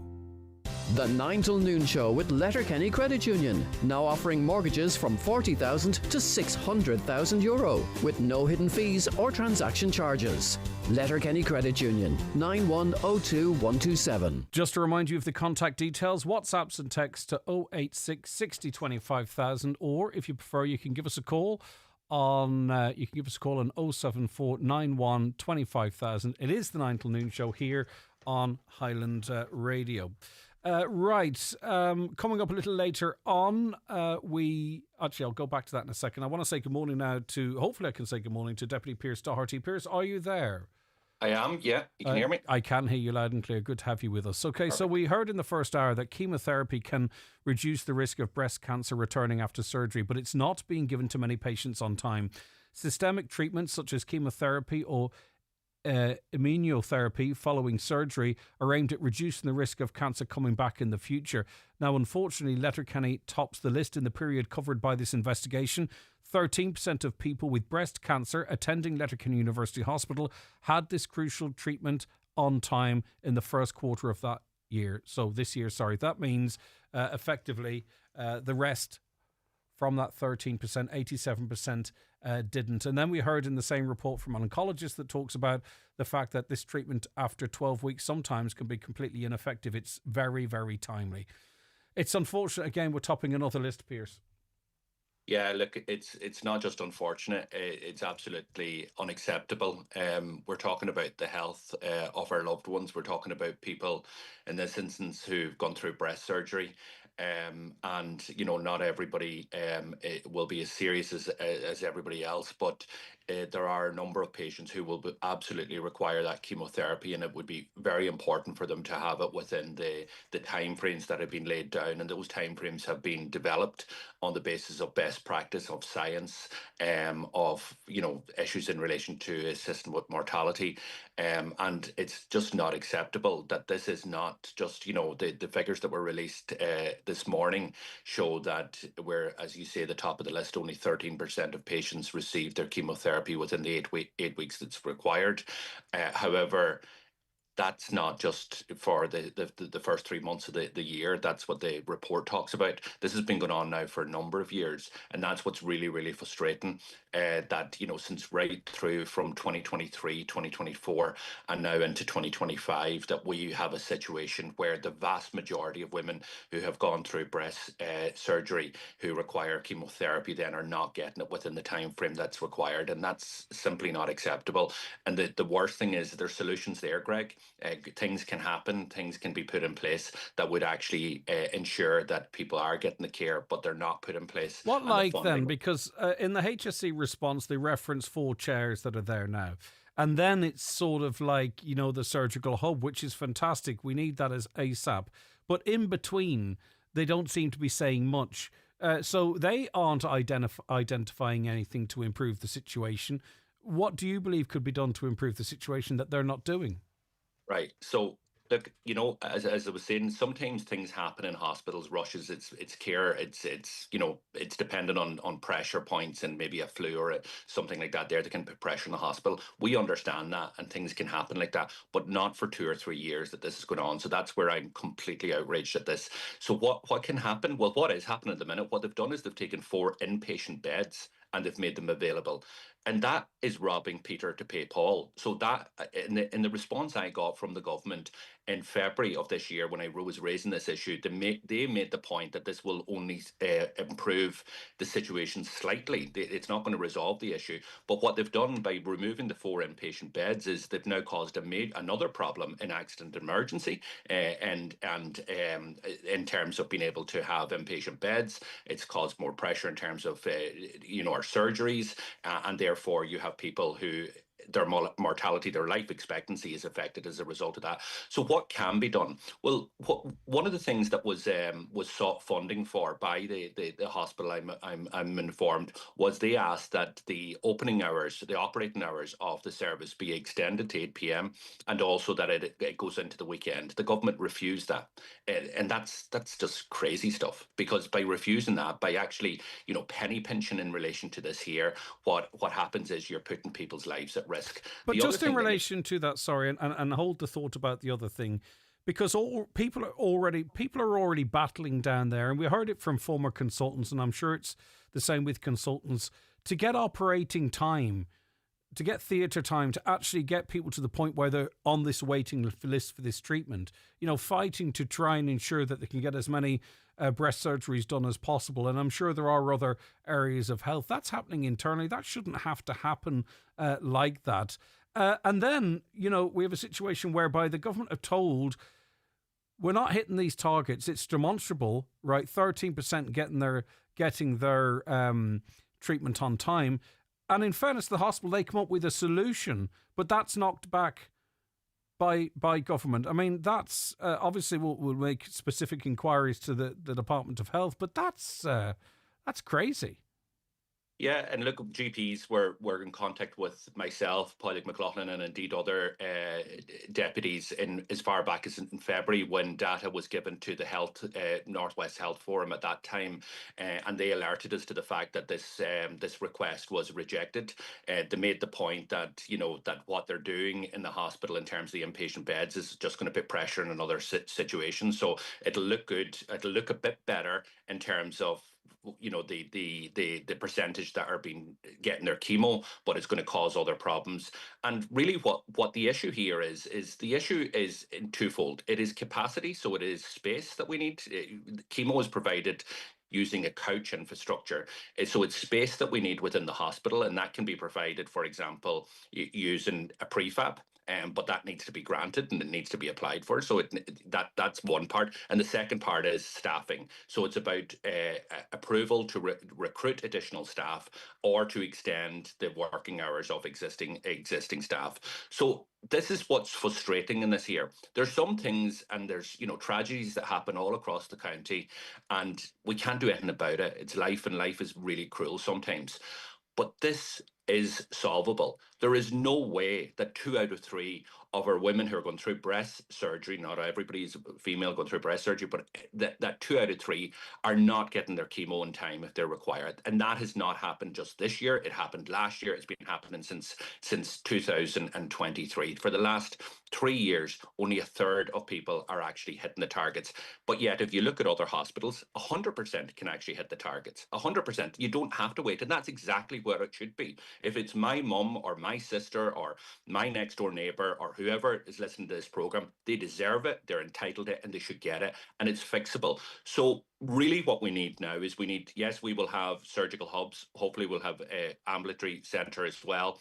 But we need short-term solutions here that actually that deal with this. So we need to look at the work practices in terms of recruiting additional staff or extending the working hours for people in there to allow us to use the space that is there, and also provide additional space. Look at a prefab that would be able to actually increase the capacity for both hematology and this service. And like the one thing that you hear all the time, and I know it from talking to people and people very close to me, is our oncology service and those that work within it is second to none. It's brilliant. It's first class. It's just space and personnel that we need to solve, and it shouldn't take 3 years to solve this, Greg.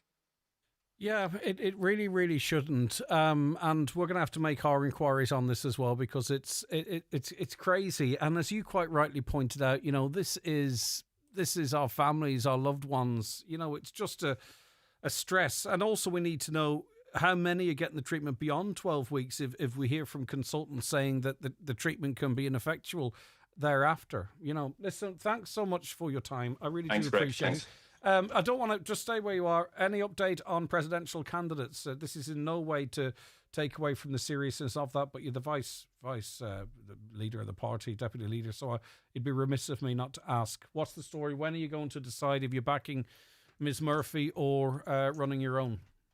Yeah, look, we're first of all, the election is until the end of October, possibly the first week in November, so we're quite still a bit away about it. But during the autumn, or during the kind of what's called the silly season sometimes in politics, I know everybody, or at least the media, is kind of focused on this year. I think most people are focused on other issues like cost of living and so on. But look, from our point of view, we have to make a decision. We're probably going to make that decision in the next couple of weeks. There's big decisions to be made about whether we stand internally a candidate ourselves, we endorse somebody, or we endorse another person that's already in the field. Nothing's ruled in, nothing's ruled out, to tell you the God's honest truth at the minute. We've had a consultation with the party membership. Some of that kind of happens in a vacuum because you don't know who's really in the field or who's the other runners, and things have changed, and even in the last 2 weeks. But there has been a consultation, so that's done. So now it's just for the leadership to sit down, and I assume we'll be doing that over the next couple of weeks and making the decision, making our intentions clear. Have you any preference yourself? The key thing for me is, I'm not really that interested in the personalities or all that. The key thing for me is this is an election, and the reason I'm involved in politics is I want to end British rule in my country. I believe that's going to happen. I believe that I and my party is going to be part of that, and I believe that this election, the president who advocates openly for Irish unity and the preparation, the groundwork that needs to be done for it, would be very, very important. So that will be a big factor. The second thing is, just on the issues we talked about yesterday, the reason I'm in politics is because I can't stand that either.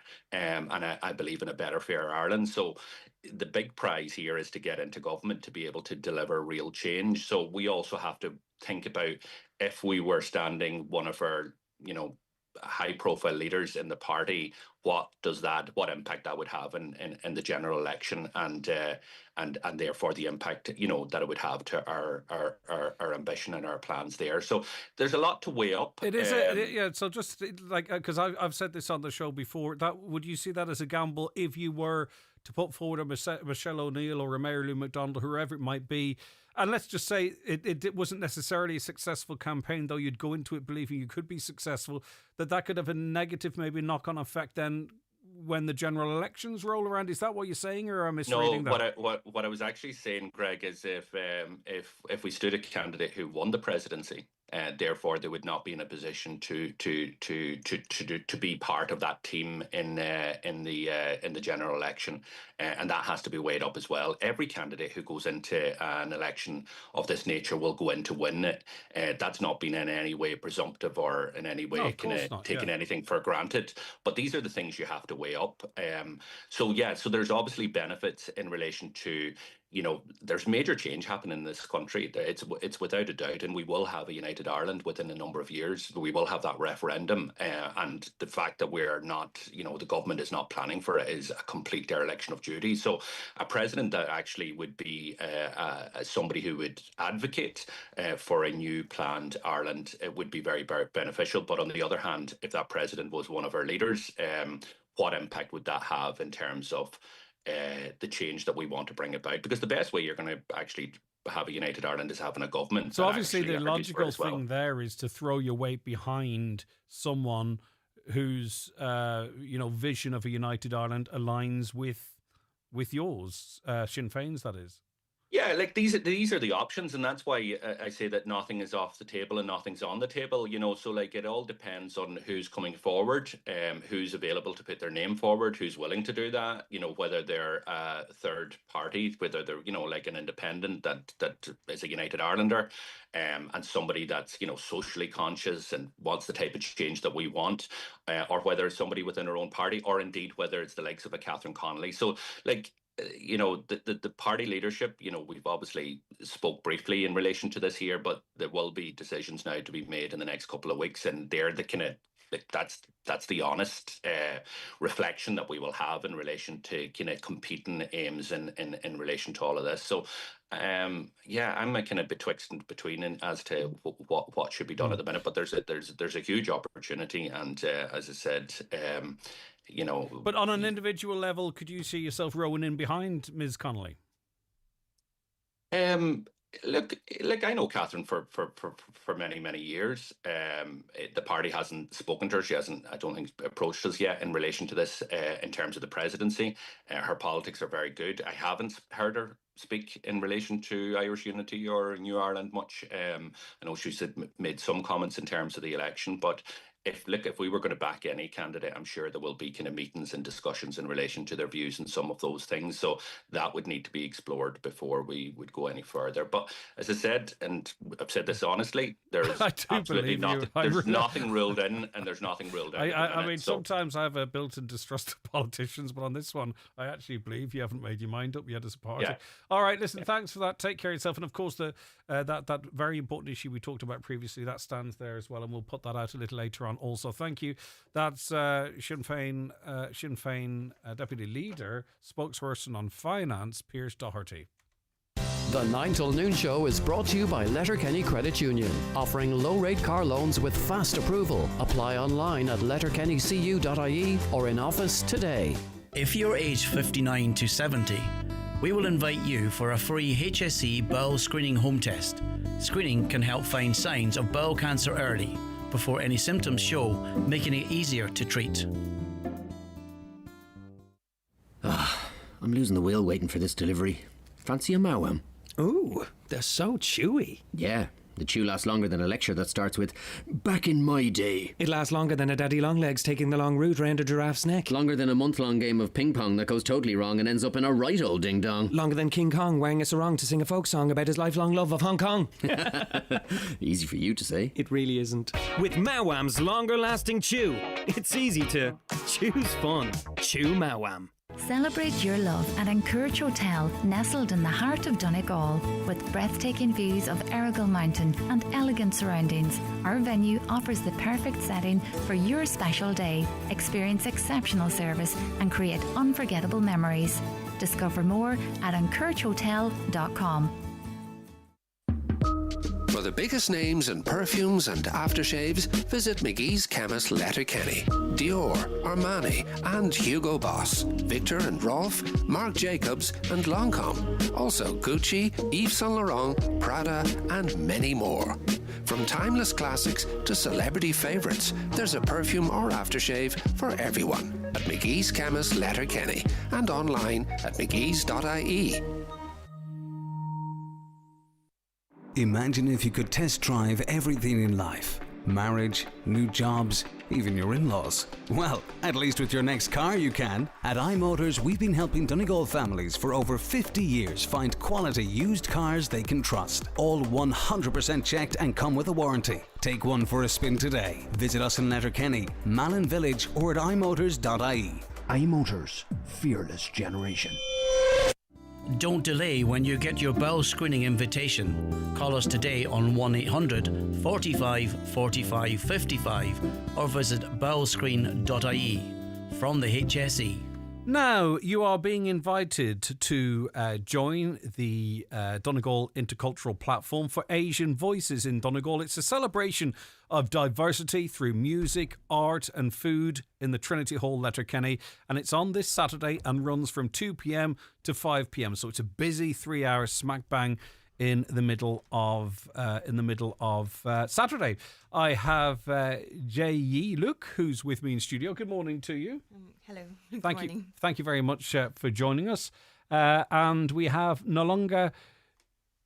No, don't. I'm going to do this myself, please. No longer, because every day is a learning day. No longer Sholagu. Sholagu. Yeah. I was close. My apologies. You're very close. But the next time there will be no ambiguity at all. When we talk about Asian voices and Asian culture and being Asian, Jai, it's a broad spectrum within that categorization, isn't it? Yeah, it is. There's quite a lot of countries, so like in Asia, and they all have quite different culture.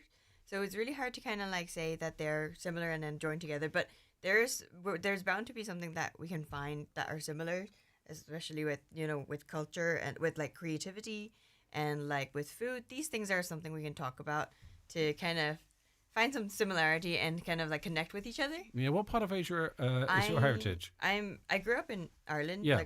but I was born in Malaysia, so I am Southeast Asian.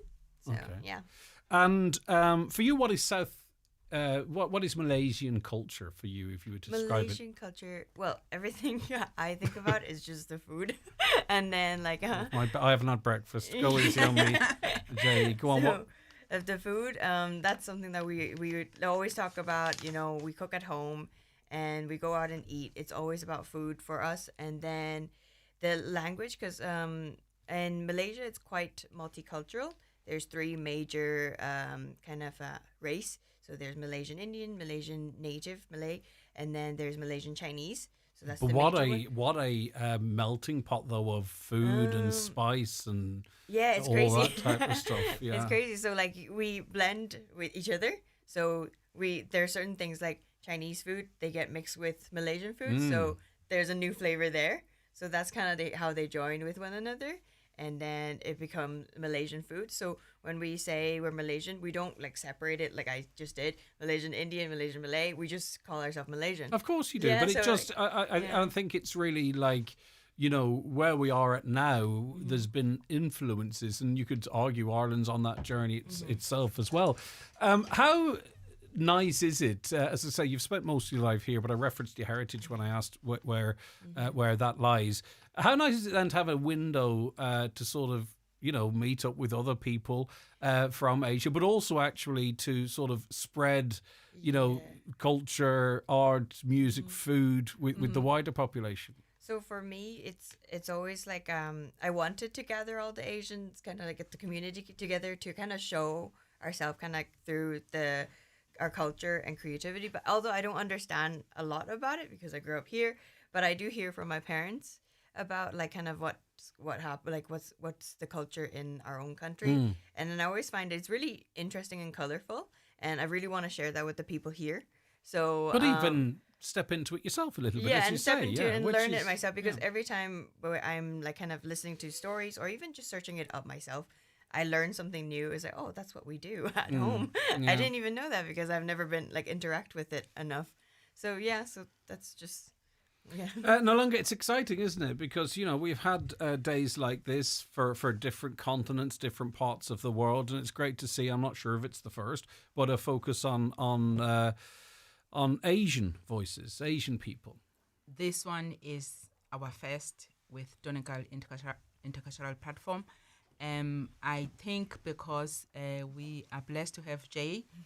He is on work placement, and this project is kind of like covered her university project. So we are excited. So talk to me a little bit more then about what we can look forward to on the day no longer. It's kind of like a celebration of culture, tradition, and connection. Kind of like it's a chance for all people of ages to come together and share their heritage and enjoy the richness of South Asian life. So kind of like the event is combined with food and dancing and maybe more, but it's a celebration of identity.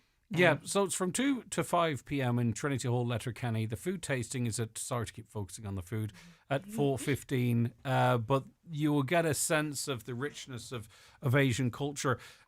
Jay, when you were putting this out there in terms of sort of getting the Asian community get involved in this, because it's a first time doing it, right? So you don't really know if they're too busy or disinterested or whatever. What kind of a feedback have you had? It's pretty good. A lot of the communities are really willing to help. Like I've contacted the Indian community and then the Filipino community. So they're the two quite big ones in Donegal here. So they're very happy to help. And then because there's up in Donegal here, the Chinese community, I think it's not as big as in Dublin. So I did contact someone from Dublin to come up to perform that day. Is that Lanyin?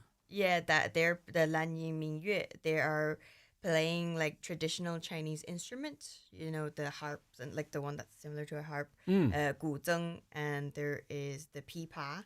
They're the traditional instruments for Chinese music, so they'll be performing there. And then we also have a Japanese lady that she's coming in. She does calligraphy, so she's Kazuko Uchida. I think I'm pronouncing it right.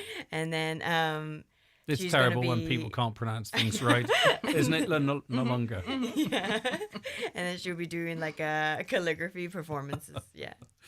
All right, okay. And you know the thing about the sort of the music scene here in Donegal, I know there will be musicians here that will be fascinated to go down and sort of get a sense of traditional Asian music, and who's to say a collaboration couldn't come from it. And then you'll get foodie types that are looking for, you know, inspiration in terms of food and what have you. So there's going to be lots of different interests in this no longer. So we are expecting vibrant performance, traditional dance, you know, to modern music, and the workshops for families and for henna and storytelling. So most importantly is the joy of people coming together. That's it, actually, because these events are joyful in that regard, because you get all different people in. They could be neighbours that haven't met. You know, you never know, but it's lovely in this environment where people can get together and learn a bit about each other, or not learn anything, just sort of enjoy the music, you know. We put a lot of pressure on people to learn all the time. Jay, what are you going to be doing on the day? Now, I know you've been involved in the organising of it. Are you going to be rustling up a dish, singing a song? Well, I'm not singing. I'm not really much of a singer. She'll be hosting. Oh, yeah. I kind of sensed it. I was wondering, could I get you into a corner here? You know? Yeah, I'll be hosting at the event, so I'll be speaking and hopefully running around, emceeing, and talking to people. Looking forward to it. Brilliant stuff. Okay.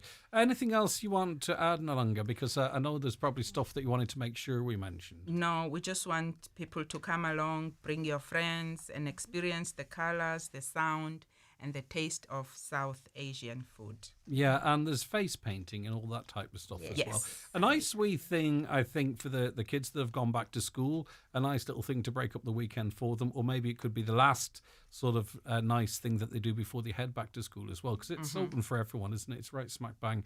Jay, anything else you want to add? No, just that's the date, so anyone is free. Just come along, you know, connect with everyone. Yep, so it's this Saturday. It is the end of the month already. It's at the Trinity Hall in Letterkenny. It runs from 2 p.m. to 5 p.m. You're being invited to join the Asian Voices in Donegal. It's a celebration of diversity. There's music there, as we heard, art and food, and even just learning how diverse Asian voices can be as well. So lots to look forward to. Brilliant stuff. And the Donegal Intercultural Platform, always busy, no longer. Oh, yes. Always planning events, working in the community. Yes. November. The next one will be November, Women of the World Conference. So maybe we'll come here and talk to you about it. Okay, get the word out. Listen, both of you, thank you so very much indeed. Thank you. We'll be back. For having us. No, it's our pleasure. We'll be back with more after we take a quick break. The 9 till noon show with Letterkenny Credit Union. Simplify your debts with a debt consolidation loan from Letterkenny Credit Union. Call us on 074 910 2126 or apply online via our app or in office today. Aldi's back-to-school lunches get 10 out of 10 for value. There's a whole range of tasty things to choose from, including bake-at-home white rolls, 4 for 95 cent. Wafer thin ham was $1.49, now just 99 cent. And 100% fruit kids smoothies, $2.49. Tell you what, someone's done their homework. Good food, good mood. From Aldi, while stocks last. PDO thread lifts and skin boosters, which rejuvenate the skin by improving facial contours, lifting and tightening the jowls, neck, cheeks and eyebrows, are available at Genesis Aesthetics and Skincare Clinic, Gweedore. To choose the right aesthetic treatment for you, contact Mary Ferry, your aesthetic practitioner. Also offering fat-dissolving treatments, dermal fillers and laser treatments for all skin conditions. Hair and makeup packages also available. Genesis Aesthetics and Skincare Clinic, Gweedore, 07495 325 75. Got your exam results? Your career starts with Northwest Regional College. Come Come along to your local Derry Londonderry, Strabane or Limavady campus to apply for a course or confirm your place. Choose from our wide range of apprenticeships, level 3 diplomas, foundation degrees and so much more.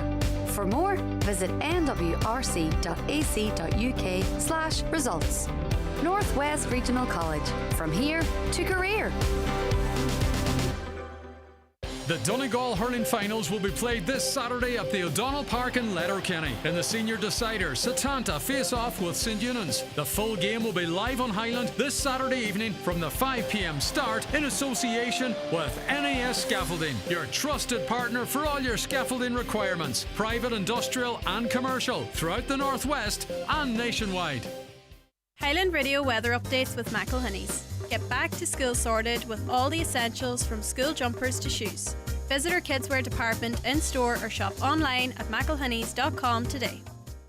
Yes, there certainly has been a palpable change in the weather today, and it'll be an unsettled day with sunny spells, frequent heavy showers, merging into some longer spells of thundery rain. The winds southwesterly will be strong at times at long Atlantic coastal areas and mostly moderate to fresh inland. Temperatures 16 to 19 degrees. Okay, we're going to return to the story of Little Angels. Parents received notification yesterday. Sorry, my mic was low. They received notification yesterday that there's going to be a delayed opening to the school and no further info. Whomever was providing that info doesn't have that information to hand, it would seem, or can't pass it on. Now, as I said a little earlier on as well, this has been flagged by people in the know. Of course, we had the news that there would be further accommodation. Then we had the news that, there were 2 teacher places that were okayed. I'm outside the situation. I'm thinking, wow, okay. But those within the situation said, hello, we haven't got really a pathway to opening on time in September. They were saying this back in June, and here we are, and they were proven right. We've spoken quite a bit to Joe Corkery of the Special Needs Parents Network, and I'm delighted to welcome Joe back onto the show. Joe, sorry for the long intro there. Just wanted to catch everyone up who perhaps are only tuning in at this point. No bother, Greg. Thanks a million for having me. Right, so what's your reading of this message, a delayed open, more info when we get it? So I suppose I'm coming on as a parent of a child, an 11-year-old little girl who attends Little Angels. And I suppose from our perspective, as you say, we got a message around lunchtime yesterday to say that there would be a delayed opening to the school. And I suppose as a parent, and like all the other parents at the school, we feel like the children need to get back to school on Monday as was planned. This uncertainty and the lack of information with regards to when our children can return to school leads to huge anxiety for parents and also for children. Like any child out there listening, or any parent out there listening, we're getting our kids ready for school. And especially for the children that attend Little Angels, there's huge preparations ongoing to try to re-establish routines, get the kids ready for school, and they all are so excited about going back to school. And I know our kids are the most important thing, Joe, and I want to speak specifically about your daughter, but I know the kids are the focus here. But mums and dads too have plans. They might be arranging return to work courses or other things based on an opening of a school. And in every school around the country, the schools open when they're supposed to open, right? It's unfair, specifically for these children and their parents who build their lives around their kids like we all do, that now there's this uncertainty. It's very disruptive. Yeah, very, very disruptive. So speaking for myself, with all of a lot of parents, I work, so I don't know now when I can return to work. And, as you said, we have a lot of other responsibilities. So, knowing, I suppose there's a huge wealth of knowledge, so knowing when our kids can get back to school is really important, and having that, being able to kind of work towards that date, re-establish those routines, as I was saying, and get the kids back to school. We all look forward to it, when it's kind of a fresh new academic year. So that uncertainty is really disappointing, to be honest. Talk to me about the impact this is having on your daughter. Yeah, so Rosie's 11. She's actually listening right now. So she absolutely loves school, and I want to be very clear about that. all of the children that attend Little Angels love their school. We love the teachers, we love the SNAs, we love the school. It's so important from an education perspective, just like for every other child. Education is really important, but also from a social impact perspective. Like a lot of our kids, they don't have the same social lives as other children have, particularly during this long summer weeks. So a lot of the kids, attending Little Angels they don't have like their friend networks. They don't have summer camps. They don't have the same social input during the summer months. So getting back to school is, reestablishing that and going back and seeing all of our lovely friends. And as I said, the fantastic team at Little Angels. So we're also looking forward to going back to school. And as you say, the uncertainty and the anxiety now, it's really disappointing. So hopefully we'll hear soon about when the school will open. Some of the words in this... as well, go ahead, sorry, Joe, yeah. Parents, once we heard, parents have reached out to the school to say that we will do whatever is needed to be done to help the school open as soon as possible. We can drop tools and we can get in there and, like the local community love Little Angels. We're all in support of the school. So whatever we can do to support the school get opening on Monday, we will do. That being said, reading from the message that was sent out, there is still considerable work to be done on the current site to make it safe for the pupils to return. And there is considerable work to be done to get us into the new school.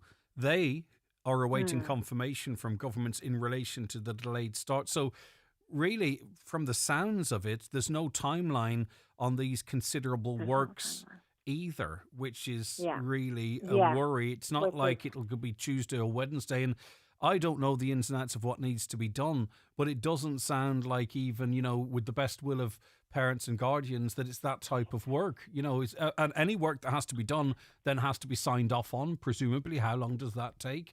This is I don't want to amplify the problem, don't get me wrong, but this is concerning, Joe. Yeah, no, absolutely. And what you're highlighting is the uncertainty around it. Like, we don't know if it's going to be Tuesday, Wednesday, or the following week, or the following, as you said earlier, the following month. We have no idea. Yeah, exactly. And our kids, as I said, love their school. We love the school, and we need it to open as soon as possible because it's so important from an education perspective and from a social perspective for our kids. As a school for all kids. Our kids are as entitled to it.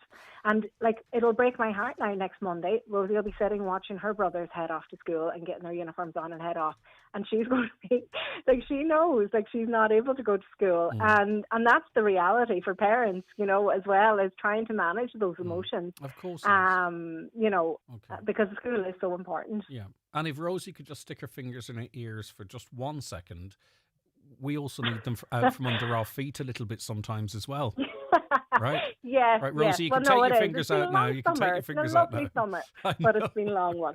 Yeah, absolutely. No, it's great to get back into routine. Everybody's looking forward to it. All right, love you to Rosie. Love to Rosie. So much. And thanks, Joe. You're very good. Appreciate your time. Take care of yourself. Right, a caller says, I'm a parent of a child attending the Little Angels school, and everyone got a text yesterday, and the phones have been going off non-stop. People are complaining about it taking a week, but people should be lucky that we are getting the school at all. It'll take as long as it takes. People are giving out, but how many of them would be willing to go in and help out? It takes a week. If it takes a week, it takes a week. Well, I don't know where maybe you've got some inside information, because other parents don't have this information as to how long it might take. We heard from Joe there, who literally by coincidence answering your response. Parents are ready to up tools, and I presume if you're in that group, I presume it's a WhatsApp group, you would have seen parents coming together and offering to go in and actually help, if that would help at all.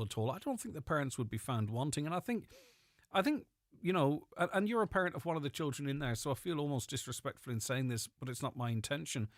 These kids deserve... Every other kid in the country was told what day they're going back, and they're going back on that day, and mums and dads know, and the family know, and granny and granddads and all that. Why can parents not be a little peed off if it's their particular children? Considering that they've had to fight themselves to actually get places in this school. It's been a long journey, but that journey hasn't concluded yet. So I have great sympathy. Highland Bakery brings the magic to your morning tea break. Golden scones, still warm, soft in the middle and impossible to resist. Look for the packet with the rabbit on it. Fresh from the oven to your local shop. 25 years of Highland Bakery. Is your couch older than your Spotify playlist? Is your dining table wobblier than your uncle at a wedding? If so, it's time for an upgrade at Grove Furnishings, Kiltoy Road, Letterkenny, the largest furniture store in the Northwest. From stylish sofas to elegant beds, from floor covering to occasional pieces, we've got you covered. And we offer free delivery within 80 kilometres. Grove Furnishings. Seriously good furniture. At Uisce Éireann, we're upgrading Ireland's water network to ensure a clean, safe and reliable supply for everyone. Sometimes this work can be disruptive. That's why we have a free text alert service providing real-time updates on outages and planned works over 4 hours in your area. So far, over 250,000 people have signed up. Join them and stay informed. Sign up today with your mobile number and air code at water.ie. Uisce Éireann, delivering water services for Ireland. Hi, Paddy here at Shane Conley Cars in Donegal Town. Are you looking to upgrade your car? With Shane Conley Cars, you'll find makes and models for every budget.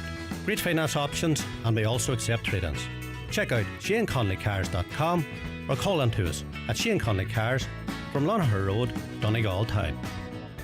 Joe Gallagher Entertainment presents the Ultimate 70s Night, Sunday, October 26th. Get ready for Shawadi Wadi and the Bay City Rollers live at the Mount Erigal Hotel, Letterkenny. Sing and dance the night away to all the hits. Tickets on sale at ticketmaster.ie and hotel reception. Don't miss this unforgettable night, October 26th at the Mount Erigal Hotel, Letterkenny.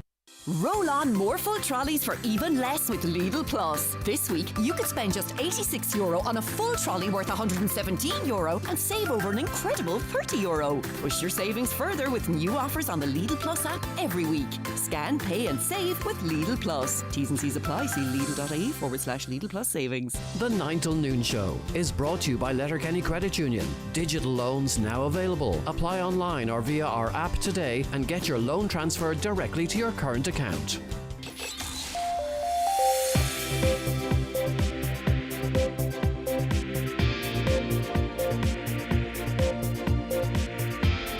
With all the stories that matter across the Northwest, it's Greg Hughes on the 9 to Noon show on Highland Radio. And we're joined in studio now by Donald Kavanagh. As it's 11 o'clock, let's say good morning and get the very latest news headlines. Thank you, Greg. Good morning.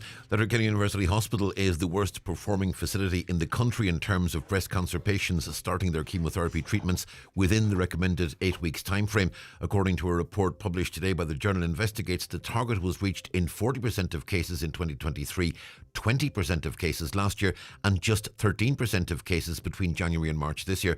The hospital has said that since March, improvements have brought that figure up to 40%. However, on the 9 till noon show today, Deputy Pearse Doherty told Greg the interim measures implemented involved taking beds away from the hospital's inpatient capacity, and that, he says, is not a sustainable solution. Talks are taking place at the Workplace Relations Commission aimed at resolving a dispute involving school secretaries and caretakers. It's part of a row over pension entitlements. Members of the Forsyth Trade Union are set to strike tomorrow in relation to the issue, with over 115 members across almost 90 schools in Donegal set to take part. It's understood only a concrete offer from the government over pensions would result in the strike being called off. Electricity customers face higher bills after approval was given to increase network charges. The energy regulator has given the green light to a move which will see an extra €29 average charge for the year from October 1st. It's aimed at helping to fund the modernisation and development of the electricity grid. It went up by €100 last year. A new dig is taking place at a bog in County Monaghan for the remains of one of the disappeared victims of the Troubles. 6 searches have already taken place at Bragan Bog for the remains of 19-year-old Columba McVeigh from Tyrone, who was killed in 1975. The European Movement Ireland is urging primary schools across the country to register for the Blue Star programme next year. The programme, in its 15th year, introduces children at primary level to the EU. It's designed to promote a greater understanding of European democracies, languages and cultures. This year, 350 schools nationwide, 20 of them in Donegal, are taking part. And European Movement President and CEO Noel O'Connell is anxious to see more Donegal schools in the initiative. And the Buncrana Children's Charity has published figures this week showing that so far this year they've helped 26 children and their families, providing over €7,640 in direct support since January. The committee says none of this would have been possible without the continued support of local people, businesses and councillors right across Inishowen. And we're back with news headlines once again at 12 noon. Thanks, Donald.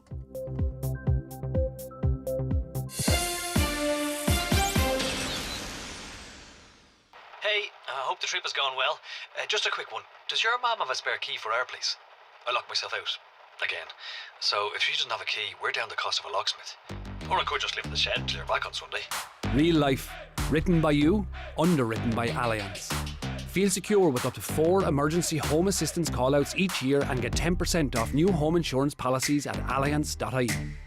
Allianz plc is regulated by the Central Bank of Ireland. Standard acceptance criteria, policy conditions and minimum premiums apply. Now, we're looking forward to Sunday the 7th of September because we are going to London Town. It's part of our annual visit to the London Irish Vintage Club Day. It is at Tyrconnell Gales, Berkeley Avenue, Greenford. And you should get along if you can. You know, there's a lot of people actually travel over from not just Donegal, but those are the people that I'm interested in, that travel over to it because it is a lovely day out. And, accommodation is, you can fly over relatively cheap and accommodation is pretty handy as well. Derek Ryan is going to be playing Hungry Grass, Slim Attraction, Johnny McGovern and others. And as I say, it's on GEA grounds and it's a wonderful day. Anytime we've been there, the weather is always lovely as well. I hope I'm not jinxing it, but it's a fantastic day out. So if you are listening or working or living in and around London, I really would suggest you get along to it. It is like being, and maybe this isn't for everyone, it's like being in a field in Convoy, or it's like being in a field outside Ballyshannon. It really has that wonderful feeling that you kind of only get here, if that makes sense. And it's great. And brilliant acts as well. Derek Ryan, always a crowd pleaser. And there's lots of stalls and stands. And if you like your machinery and you like your music and you like your farm animals, we've thankfully got some Donegal folk and people from all around the country that are doing very well over in London, working in construction and all that type of stuff. And they bring a lot of their construction vehicles and there's some amazing old cars. It's just a good old day to donder about. So if you're over there and you've never been, I'd strongly encourage you to go along. We're going to be broadcasting from it as well, so you can come along and say hi. We're doing the show different. If you've heard it in the past, we're going to a more, it's going to be like an outside broadcast like you'd get here, if you know what I mean. Far more structured, more guests and all that kind of stuff. So I'm looking forward to that. What time is the OB at? 12 to 2? Right, 12 to 2 on Sunday the 7th of September. So listen in if you can, of course. Because we'll be on the radio here on from 12 noon on Sunday the 7th of September. But if you can get over, or if you're over, come along. You'll have a fantastic day. It's just 15 quid to get in, and it's great value for money. There's all the usual stuff, food and drink and what have you on site. So as I say, get along if you can. You will not be disappointed, or just listen in. And also to what this event does, and Brendan Tiny Vaughan is very key to it, of course. It supports a number of charities every single year, be the Irish charities or charities working in Britain, St. Luke's, Stamp Out Suicide, HCPT and Air Ambulance Northern Ireland are the 4 chosen charities. And we'll be speaking to reps of those charities on the day as well to find out a bit about the work they do and the importance of it. Right, Pat Mellon is CEO of the Irish Senior Citizens Parliament. Pat, good morning to you. Good morning, Greg, and to all up in the Northwest. It's great to have you on the show. Right, talk to me about this national consultation then. Greg, ourselves, the Irish Senior Citizens Parliament and Age Action are coming together with funding from Community Foundation Ireland, and what we're looking at is building a stronger voice for the ageing sector. And I suppose for a long time, Greg, Ireland would have been considered have a young population, but that has changed drastically and very rapidly. Like in 2011, there was 530,000 people over 65. That's in 2011. But in 2031, which is a little over 5 years away, that'll be well over 1 million. Life expectancies increasing.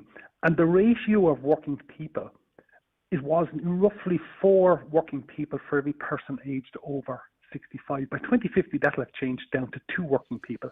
So the implications on that, are fairly drastic.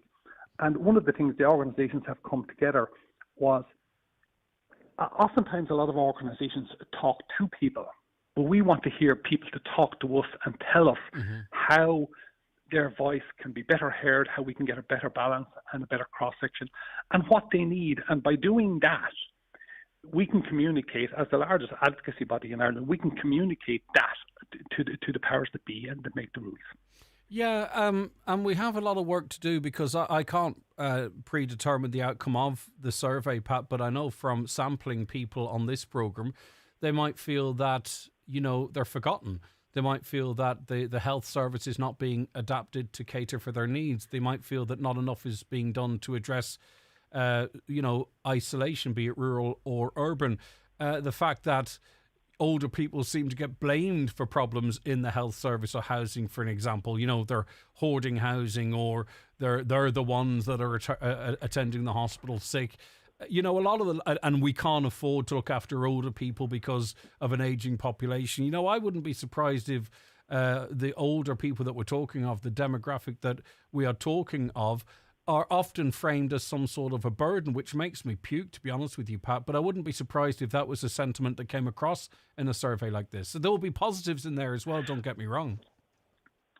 I suppose, Greg, the big thing is what we're wanting to see, what the survey is about is how we can get that voice to that. And you're dead right. I mean, I'm going to be very clear. Very recently in a major newspaper, what I would call, there was an idiotic piece, and it was about taxing under-occupied houses. It's a different angle from what they talk about, people rattling around in houses.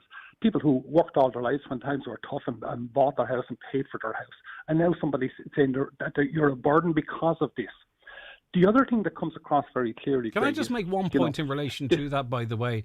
The first step on that is controlling what people can do with their private property. And in as if this is the solution to the housing crisis, rather than building more homes, taxing people or changing policy to prevent them using their private homes for what they choose to do. If that's allowed, if that becomes a norm, all of a sudden bedroom taxes can come in. Next thing you know, you're taxed if you've got a 3-bed house and you live in one of those bedrooms, you'll be taxed out of that house. It's not, I'm not saying it's going to happen, but I think the foundations are certainly being laid at the moment that could allow that to happen into the future. And what you use is a social crisis to actually turn society on these people, and that's how you get policies over the line. So I wouldn't see that as an idle threat or an idle warning, because, to be honest with you, if you look at the way things are going, I believe we're not a terrible distance away from that. But Pat, you were going to go on to other things. My apologies, but I just wanted to make that crystal clear that no one's scaremongering here. No, Greg, and you're absolutely right. Just to finish on that, like the first thing, I mean, that kind of concept is a nationalisation, if you want to call it, of people's houses if it goes down that road. And that's a part of a dictatorship, nearly. So moving on, the second thing was the burden on the health service and everything else. The whole idea that just because people have reached 60 or 65, that they're in this sector that needs care. Everybody from cradle to grave needs care. Mm-hmm. It is not something specific to older people. And that's one of the problems. Nobody wants to listen to the voices of these people. And if you take it somebody that's 60, 65, they're retired, one of the things they have now is time. The other thing is, the day after you retire doesn't mean you have forgotten everything. You have knowledge, and they have their houses, and they have the resources. So this sector of society have time, knowledge, and resources, and nobody is listening to them. And that's what this is about. We need to hear the voices, and we need, as we advocate on a national basis, and for us to advocate properly, the stronger the voice and the more representative the voice we have, the better we can do that. Mm-hmm. Now, the survey, for the most part, is online. We'll talk about how people can access this if there's any issues in relation to that. The URL is one that's quite long, and I'd have to spell it, and we're going to share it on our socials, right? Because that's the easiest way to do it.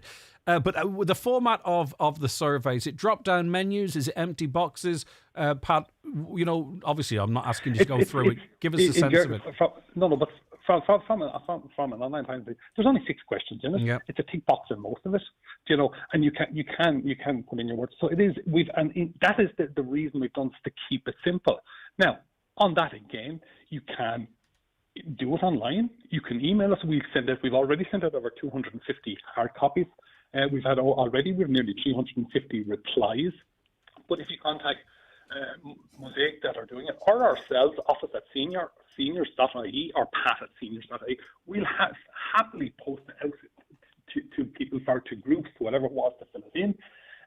The other thing is 01 203 0737. 01 203 0737. People can ring that number and do it over the phone. Do you think there's a role here for groups, if they don't already, groups that work with older people to sort of spread this amongst the network?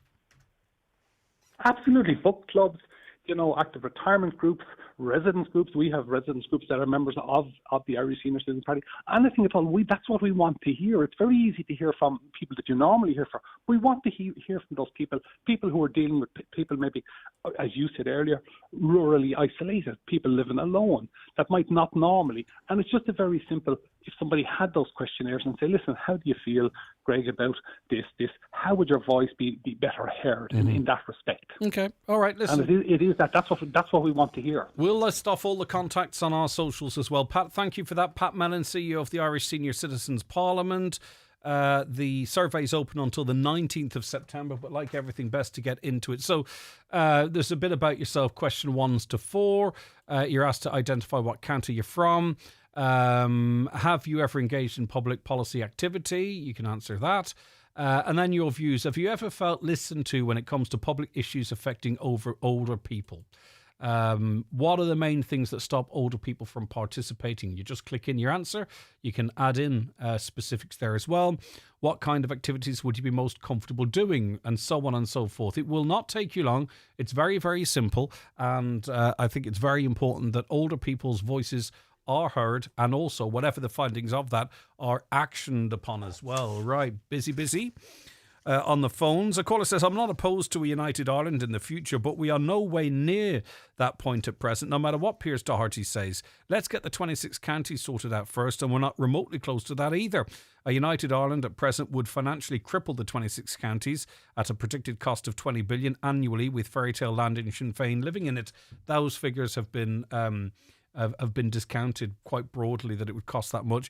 It's like everything in life. If we waited to get the 26 counties in inverted commas perfect, well, then there would never be United Ireland, because that utopia simply does not exist, and it will probably never exist in the structures that we have nowadays. So as I say, those figures that you quote there have been disputed, and there are strong arguments that a 32 county Ireland might be beneficial. But we also have to think of the people of the 6 counties and the representation they're receiving in Britain at the moment. There is a disinterest amongst certain parties in Northern Ireland. I think there's a big political shake-up going to happen in Britain at the next election, and where does that leave Northern Ireland? Politics moves quite quickly, and I'll tell you, with the right set of circumstances, you wouldn't know where things could go. Dear Greg, Irish people need to have at least 3 kids to maintain the population. The world is ageing, no youth. People are having less kids. It's not just in this country. The falling birth rates are one of the biggest threats to sort of societal collapse. Not all countries and cultures are seeing a reduction in birth rates, but certainly in this country, America, some of the Asian countries, European countries, they certainly are. A caller says the bed capacity is the problem at the hospital. The increase of population is outnumbering the bed capacity within the hospital. No beds for elective lists at the minute because of emergency intake, then beds, no theatre lists. Of course, but what you do is you plan. You plan for the future. So you plan that if you're going to invest in a facility, you make sure we know where the population is going. You plan for that. It's like Little Angel School. They didn't plan for how many children would go to that school. They built this fantastic school, and first year hadn't even opened yet. 10 kids have no place for them, at least 10 kids. Like, imagine spending millions on a new development that should be fantastic news and not planning for future capacity. And we need to be doing that in the health service. We need to be doing that in all sections of society. Just wondering if the neurologist is appointed yet for Letterkenny. I can't answer that off the top of my head. I was listening to the piece about the buses and was wondering about bus escorts and could that be considered? Bus escorts, I don't see how that fits into that piece, and I'm not being smart or anything. I just don't see how that fits into that piece. I know bus escorts and the role that they do, but I'm not quite sure how that would address the... All Sarah needs is for the bus that's passing by her house to pick her kids up to go to Maville School. It's not complicated. They've been forced to move 17 kilometres because their house has been knocked down. That's the nearest property that they could get. They hope to be back on site in their old house within a year or two. Why would you move the children to a different school when there's a school that goes past the house going to their old school where their cousins are, where their friends are, where they went to Neener with other kids that are there? You know, I mean, the defective concrete block crisis is a complicated one, but switching a kid from one bus to another, you know what I mean? It shouldn't take a media campaign to do it. But anyway, we'll see. The good people at Bus Éireann hopefully will pull through for us there. Good morning. Listening here, read Little Angels, potentially not opening on time. Well, unfortunately, it's not opening on time. It is just not good enough. A lot of these children have not had the luxury of summer camps, social activities. Their parents would have been preparing their children for back to school. The lack of information or knowing when children will be back is very disrespectful. It really is. It really is. And the way I look at issues like that, and this is, you know, why I'd be really quite passionate about it and important that it gets the platform it deserves. If there was 20 schools in Donegal that were affected like this, it would be a national crisis. The phone lines would be hopping, and every parent in the county would be screaming that this is not good enough, and quite rightly so. The fact that it's one school, it affects those children and their parents and families equally in a smaller number. But that doesn't mean it shouldn't get the same sort of support and push and anger where it's necessary and drive. Just because it's a smaller group of people, it doesn't mean it's any less significant to them compared to if it was every school going, member of the population. Do you get where I'm coming from? And that is why I think we have to be there to back them up, because for them, it's as important as it would be for everyone if every school was affected. I hope that makes sense. But sometimes I think we get a little bit locked into our own lives and things are okay. And I think collectively we need to continue to sort of back those whose situation isn't okay, so they know that we're here, we care. And that's what we're trying to do on this show, and that's what we try and do every single day. Right, now let me take a break. The county's #1 talk show, The 9 till Noon Show on Highland Radio. The 9 till Noon Show is brought to you by Letterkenny Credit Union, with monster loans available up to €60,000 for all occasions. Visit letterkennycu.ie. The Easy Living Furniture mid-season sale ends this Sunday. Enjoy massive savings in store and online with hundreds of special offers across all of our departments, including sofas, dining, bedroom, mattresses, home accessories and more. Your dream home starts here. Quality furniture at prices made for you. The mid-season sale ends this Sunday at Easy Living Furniture, Crescent Link Retail Park, Derry, Londonderry. Luxury is not merely seen or heard or even touched. True luxury is experienced. It lies in the minute details that elevate the ordinary into the extraordinary. It's quiet spoken, but leaves a lasting impression. You know it when you feel it. Luxury begins with L. Lexus. Experience amazing. Discover the all-electrified range at Lexus Letterkenny. Are you female, currently unemployed and looking for a new career in construction? Rural Enterprise SkillNet is delighted to announce the next Women in Construction programme commencing September 22nd in Letterkenny. For more information or to apply, visit ruralenterpriseskillnet.ie. Closing date for applications is September 4th with interviews on September 5th. This Rural Enterprise SkillNet programme is co-funded by the Government of Ireland and the European Union. Elvis Spectacular live at Jackson's Hotel Friday, September 26th. Europe's top Elvis tribute returns to Ballybuffet with powerhouse vocals, 9-piece TCP band and the Sweet Sensations. Enjoy iconic hits, dazzling costumes and a Las Vegas experience for just €25. Book at jacksonshotel.ie for an unforgettable night of Elvis magic. The search for the right mortgage isn't easy, but it's always better with PTSB. So whether you're buying, building or moving, you'll get a team of your own to help you find the right rate. With dedicated options for energy-efficient homes and an online portal to track every stage of your application, start your mortgage search with PTSB. Apply online today. PTSB. Altogether more human. Lending criteria, terms and conditions apply. Over 18s only. Security and insurance is required. Permanent TSB plc trading as PTSB is regulated by the Central Bank of Ireland. Highland Radio Time Checks brought to you by EirGrid, the operator and developer of Ireland's electricity grid.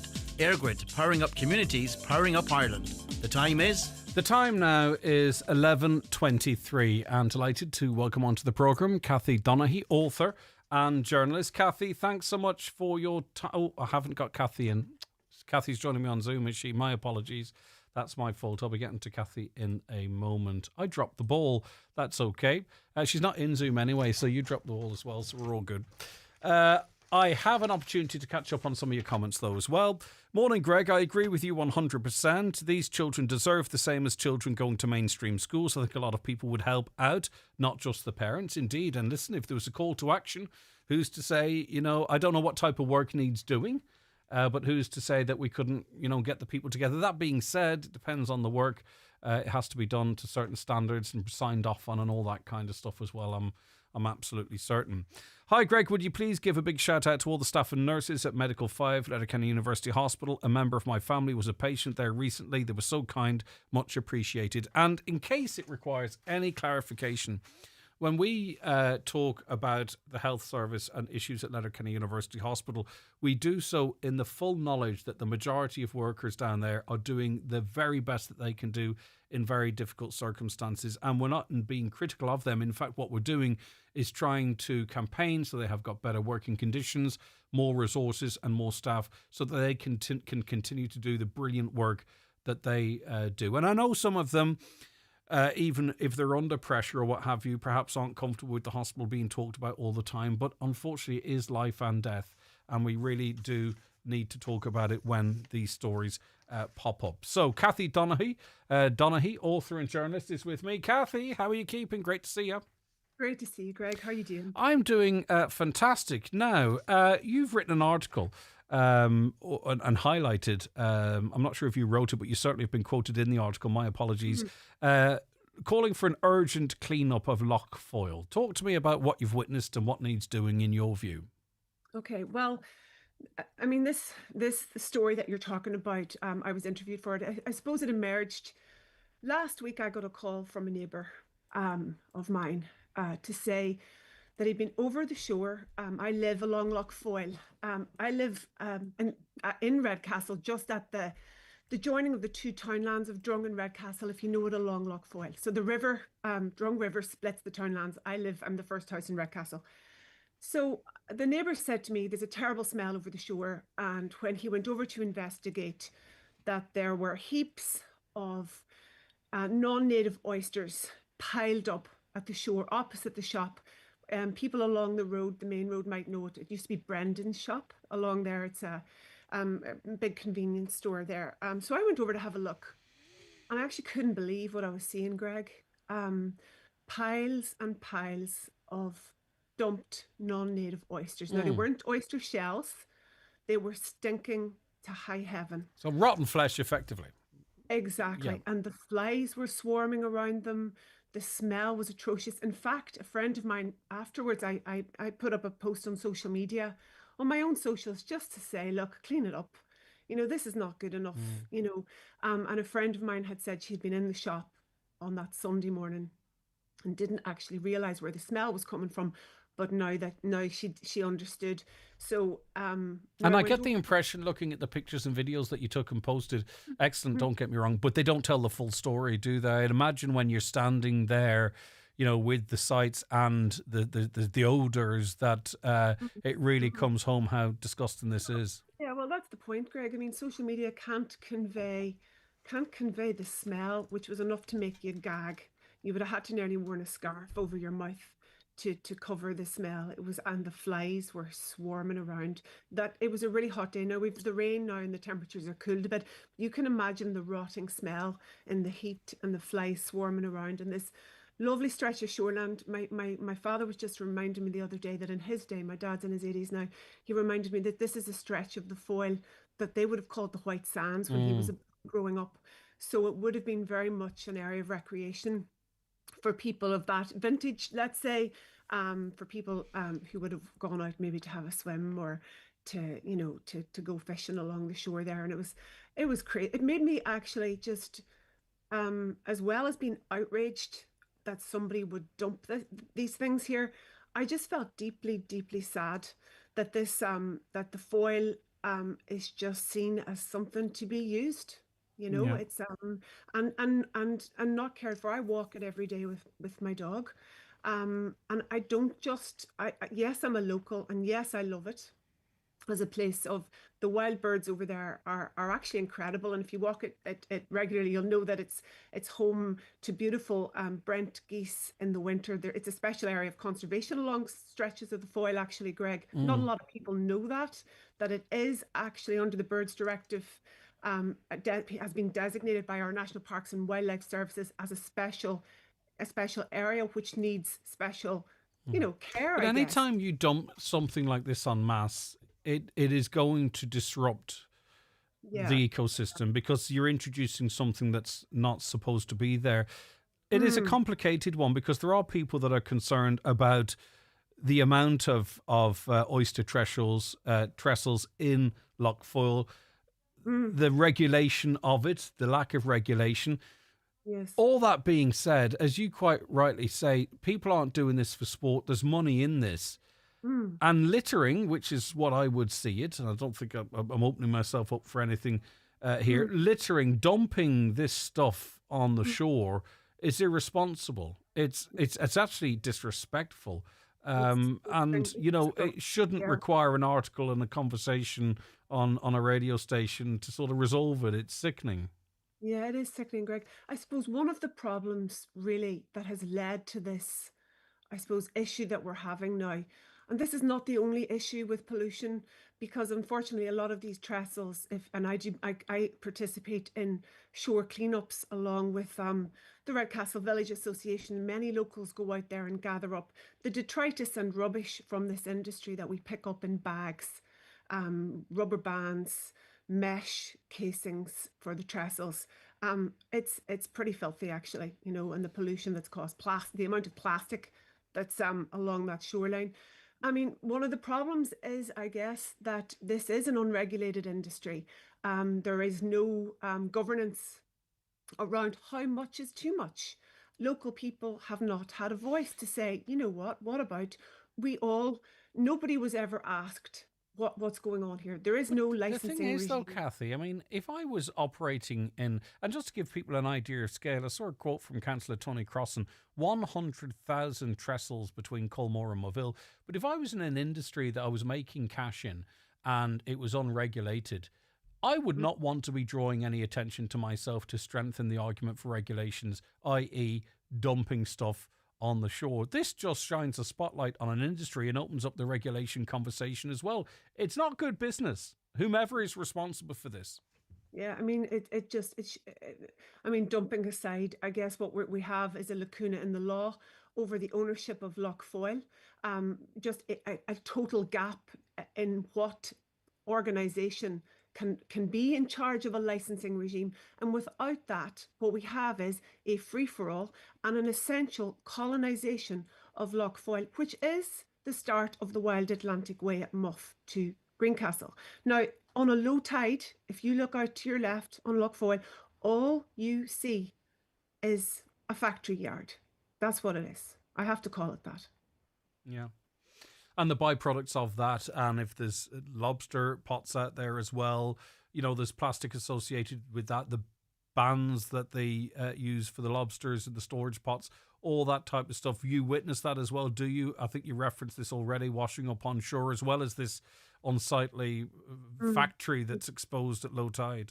I'm not aware of lobsters out there, Greg. Maybe there's lobsters out there somewhere, but this is about non-native oyster trestles. Yeah, okay. Yeah. Right. So, and the cages that they're in, they are like it's like a metal structure to support the case that they're in. Oftentimes the bands that attach all these things together, I don't know how it works, but the bands wash up on our shore. That's where the bands are coming from. Okay. And the cases themselves. I mean, if we went over there any particular week, if we've done a shore cleanup between here to Maiden Rock, from Redcastle foreshore along the coast over to the bar at Redcastle, you would fill black sacks. Black sack upon black sack of rubbish. Okay, well, the council have been notified. Hopefully they take some action on this. Hopefully this is a wake-up call to those in the industry. They're shooting themselves in the foot in doing this. It's not going unnoticed. It's certainly got local traction, and I wouldn't be surprised if it's picked up nationally at some point, because it is puke. People don't like it. We were celebrating how Bundoran, according to IABAL, is really nice and clean at the moment. Killybegs Harbour, the same. The people of Inishowen, the people on the banks of Lough Foyle deserve the same sort of clean environment, I think. Yeah, Greg, just one point, just to make the point, and my only view on this is the Foyle. Who speaks for the Foyle? Well, Foyle deserves better. It's a river that runs through all our lives. Anybody who lives on its banks deserves to have a voice in how it is treated, and who speaks for the Foyle. That's what I want to know. I want to speak for it. Okay. I do. I want to lend my voice to saying this is all our river. It'll be here for a long time after we're all gone, and I'd love to see it protected. Yeah, okay. Many will join in that, I hope, but people have to sort of get up and at it as well, like you do. Thanks, Kathy. Kathy Donaghy, author and journalist there. If you've something to say in relation to that, 086 60 25,000. Greg, could Greg please highlight people putting their car lights on, considering the weather was foggier this morning, and I would urge people to please slow down. There's a couple of things going on. People stick their fog lights on, don't switch them off. It's more of an annoyance. I don't think, maybe if it's raining and there's no fog, it could be problematic. But, a lot of modern cars out there, and I know people in my own family who have options of auto lights and they don't use them.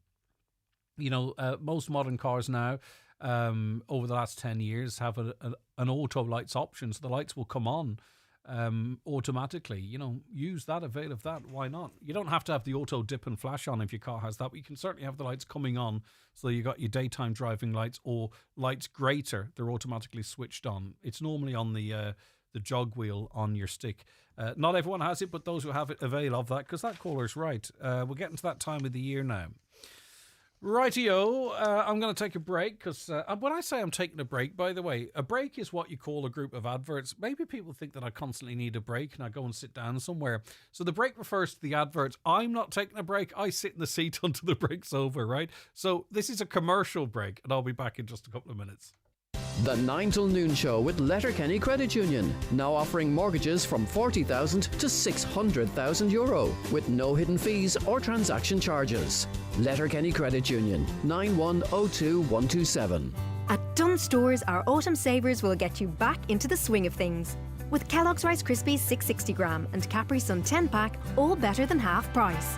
Or choose selected wines like Silver Mauky's Sauvignon Blanc, Monteliana Frizzante Blanc or French Pinot Noir, just €7.50. And save more with your 10 off 50 or 5 off 25 vouchers. Dunn Stores, always better value. Terms and conditions apply. Voucher can be used on next grocery shop of €50. Voucher excludes alcohol. Please drink sensibly.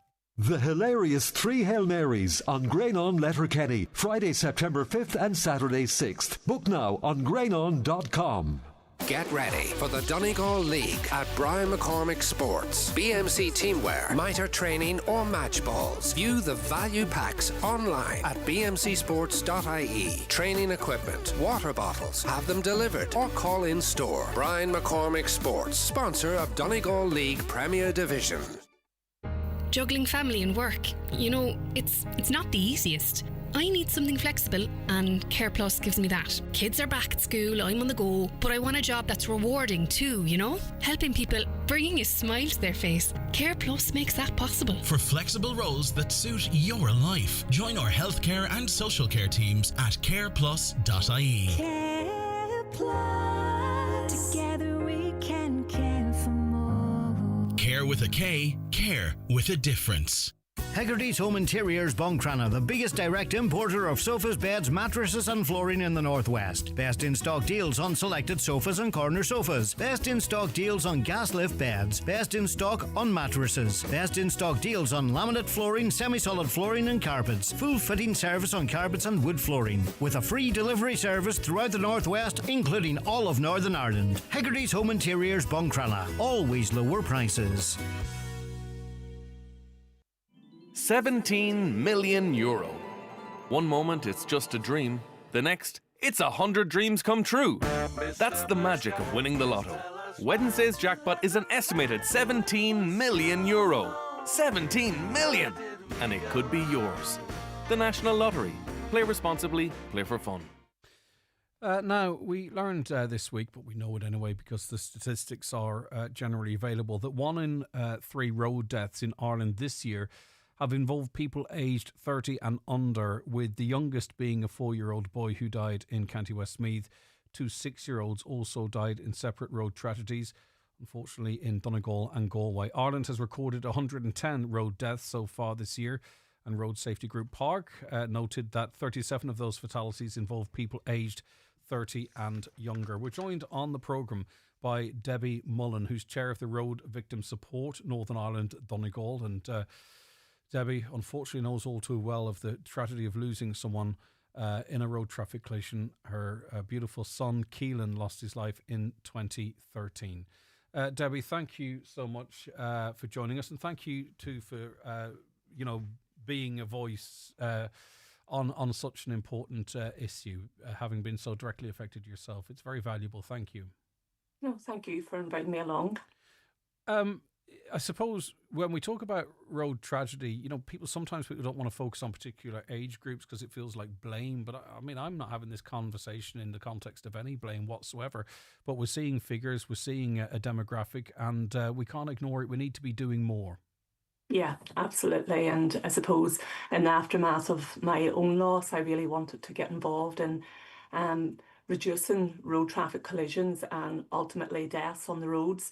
And that's why we within Road Victim Support Northern Ireland Donegal really believe in education, and we really have to put more emphasis on that to try and educate all road users about personal responsibility. Because if we can do that, then hopefully we can reduce, those deaths on our road. Yeah, it seems consequences. It's a difficult it's a difficult message to get across. The consequences of certain driving behaviours, the loss of life, the impact that has on families that remain and friends and communities, or the more often serious injury, life-altering injuries, bangs to the head that change people's personalities forever, lost limbs that reduce people's mobility or independence. It seems that we don't fully take seriously the consequences of bad driving.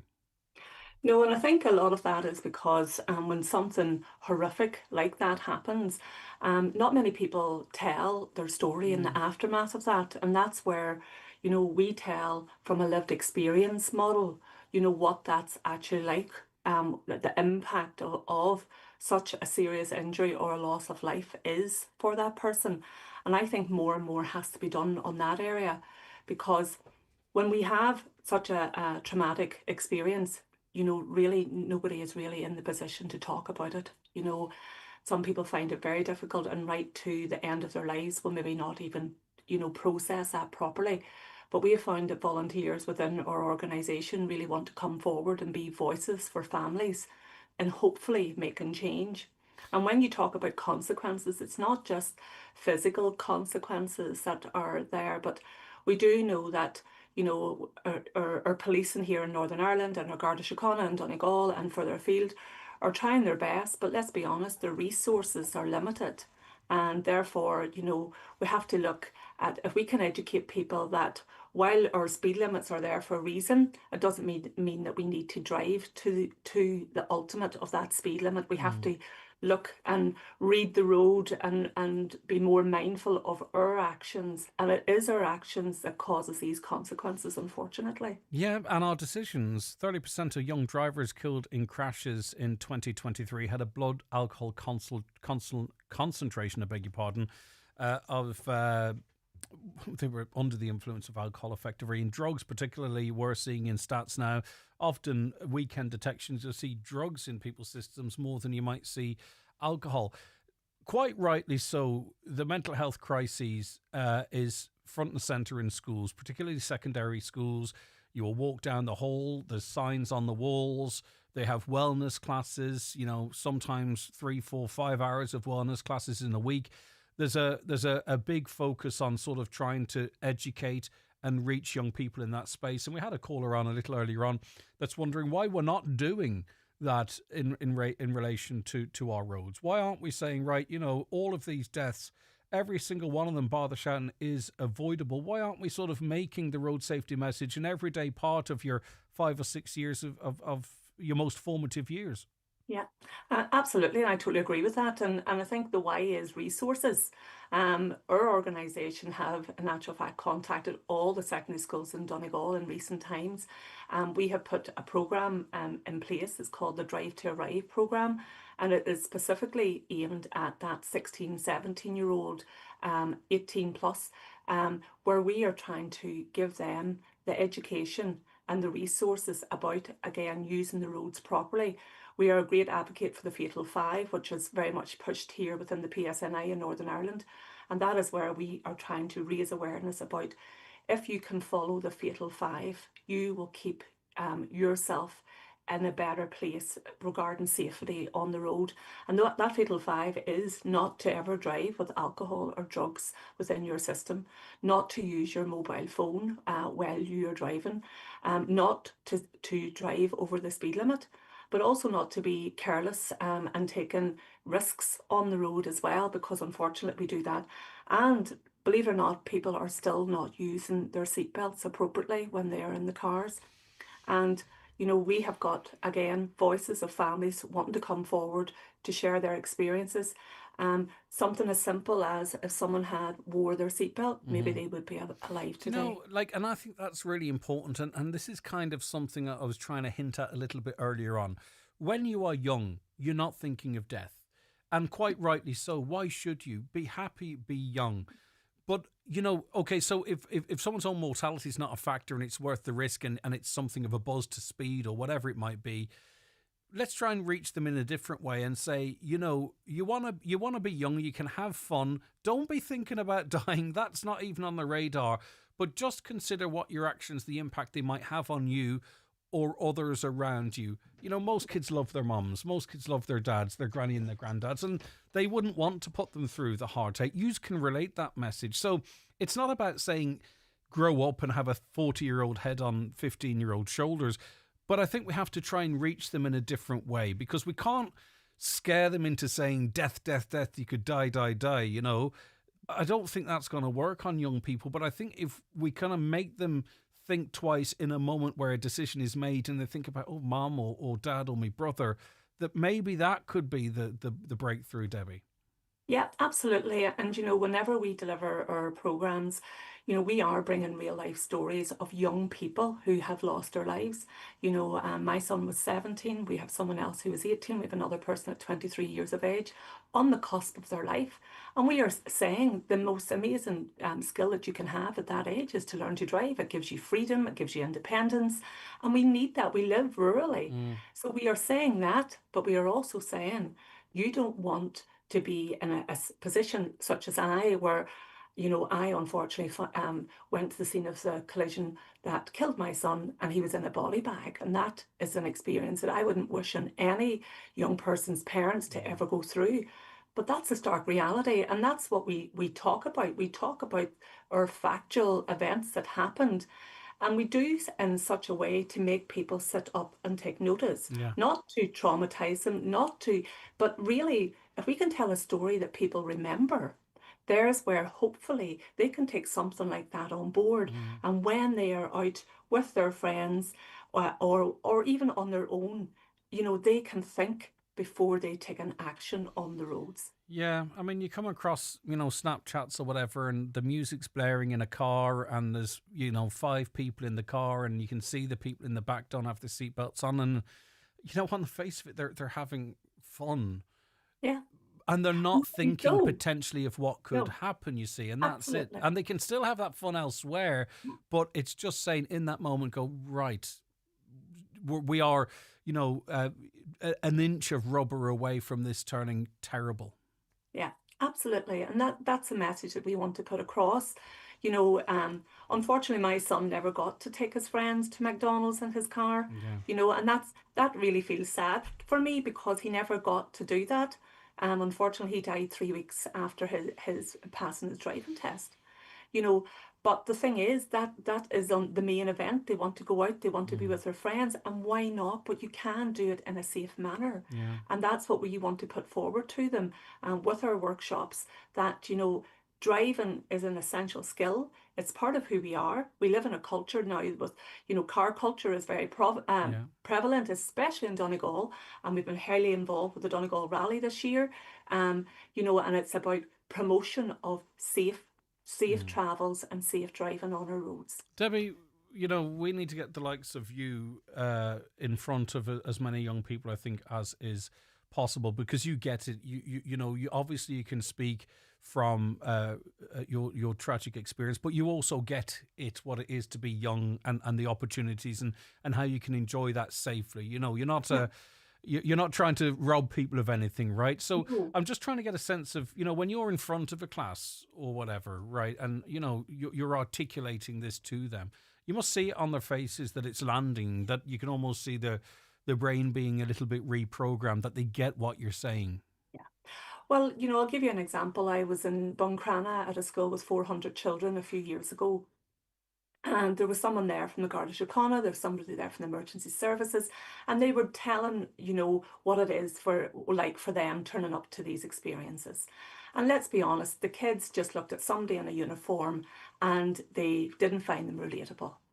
So I stood up then a few minutes later and I told them, I'm a blow-in, I'm not from your country, I'm not from your area, but I'm here and I'm just telling you a story from a mammy, my son, and how wonderful it was that he passed this driving test on my birthday. The best present he could ever give me, because guess what? It stopped me taking him to Gaelic practice. It stopped me running him into his wee job. It was brilliant. So that's how I start my story. And then I tell what happened on that fateful Saturday morning when he was driving into Limavady for a crusty loaf of bread. As simple as that, running an errand. His dad had put on the bacon to make breakfast, and we asked him, to go in to get that loaf of bread. We watched him as he took off with his indicator on, going down the road. And unfortunately, 3 miles down the road, unfortunately, he hit black ice and he wasn't able to control his car and into the tractor and a slurry tank, and he was killed instantly. And at the end of me telling my story, because I don't want my story to be their parents' story, I introduced them to a photograph of my son. Standing there as proud as punch on the day of his school formal, all suited and booted, loving himself, and why not? He was loving life. But unfortunately, he no longer has a life to love anymore.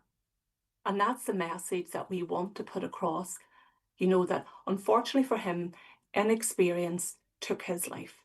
He didn't have the experience to control his car, but that can happen to any one of us. But if we can start at grassroots level from when young people are beginning to start to learn to drive. But let's be honest, we have really bad habits as well, and we need to call ourselves out on this. And that's why we deliver this program to all ages, and it can be adaptive. And we want to get into community groups, organizations, any sports organizations, And most importantly, yes, schools, because we feel that if we can start and we can bring it up with them, we can leave a lasting message. Yeah, indeed. And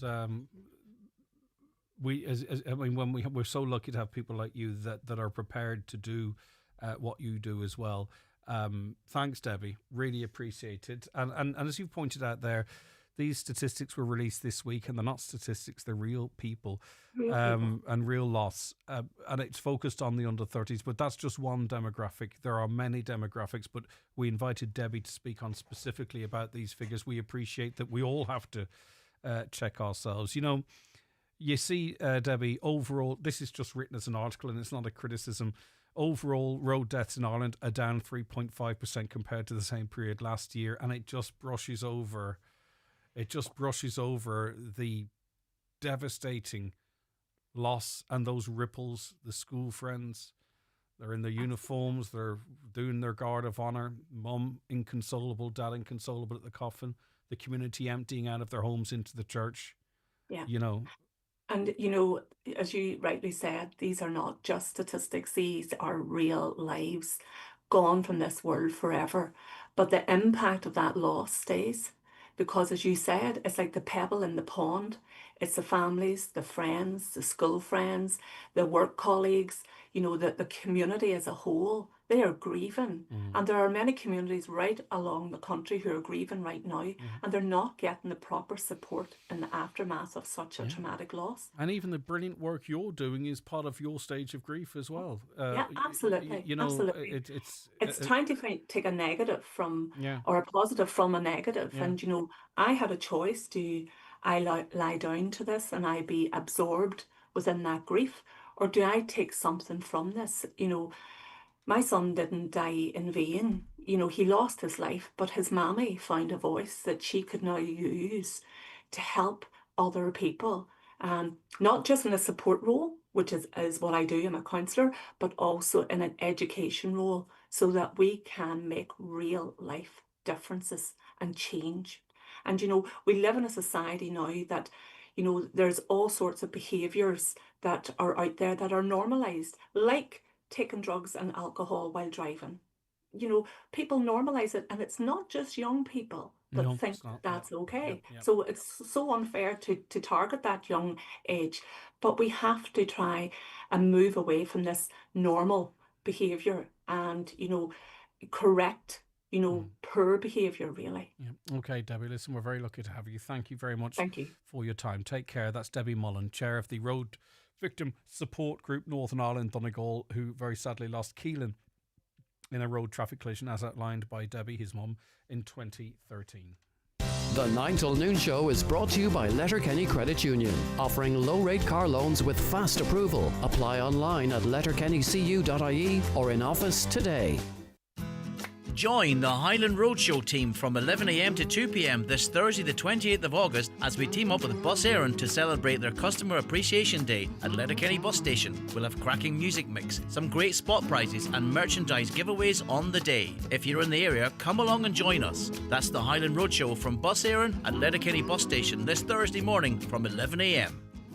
At Fleming's, we take great pride in having provided quality steel and roofing to all our customers throughout Ireland since 1860. Tell them about the doors, John. Okay, Mike. We also provide a full quality range of doors, industrial doors, garage doors, roller doors, insulated doors. Thanks for that, Mike. No dramas, mate. Fleming's, engineering solutions for 150 years. Call us now on 074 91 48 234. Since I switched to Hidden Hearing, I can hear it all. You could save up to €3,000 off invisible hearing aids. Save when you switch to us, upgrade, or save on your very first hearing aids. Pre-phone 1-800 370 000. Switch and save at hiddenhearing.ie. You should go to the hearing experts. T's and C's apply. The countdown is on. Only 20 places remain on our trip to Lough this September. Join us for 7 nights, dinner, bed and breakfast, plus an all-star music lineup. Enjoy all this whilst the sun shines. Book today by contacting Country Music Tours on 074 91 19 955 or email info@countrymusictours.ie. We'll see you in Lough. Highland Radio weather updates with Michael Honeys. Get back to school sorted with all the essentials from school jumpers to shoes. Visit our kidswear department in-store or shop online at McElhinney's.com today. So today's going to be an unsettled day with sunny spells and frequent heavy showers merging into some longer spells of thundery rain. And Met Éireann have issued a yellow rain warning because water's coming from the sky. But anyway, southwesterly winds will be strong at times along Atlantic coastal areas. They're mostly moderate to fresh inland, highest temperatures of 16 to 19 degrees. Okay, that's another show in the bag. It's been a busy one, lots of different stuff on it. We'll give any follow-ups that we can to some of the stories we've been talking about tomorrow. Hopefully we're hoping for some breakthroughs on some of them. We'll let you know. That's all from 9 o'clock tomorrow morning. So for me, Greg Hughes, Caroline Orr, who researched and produced, assisted by Katie today.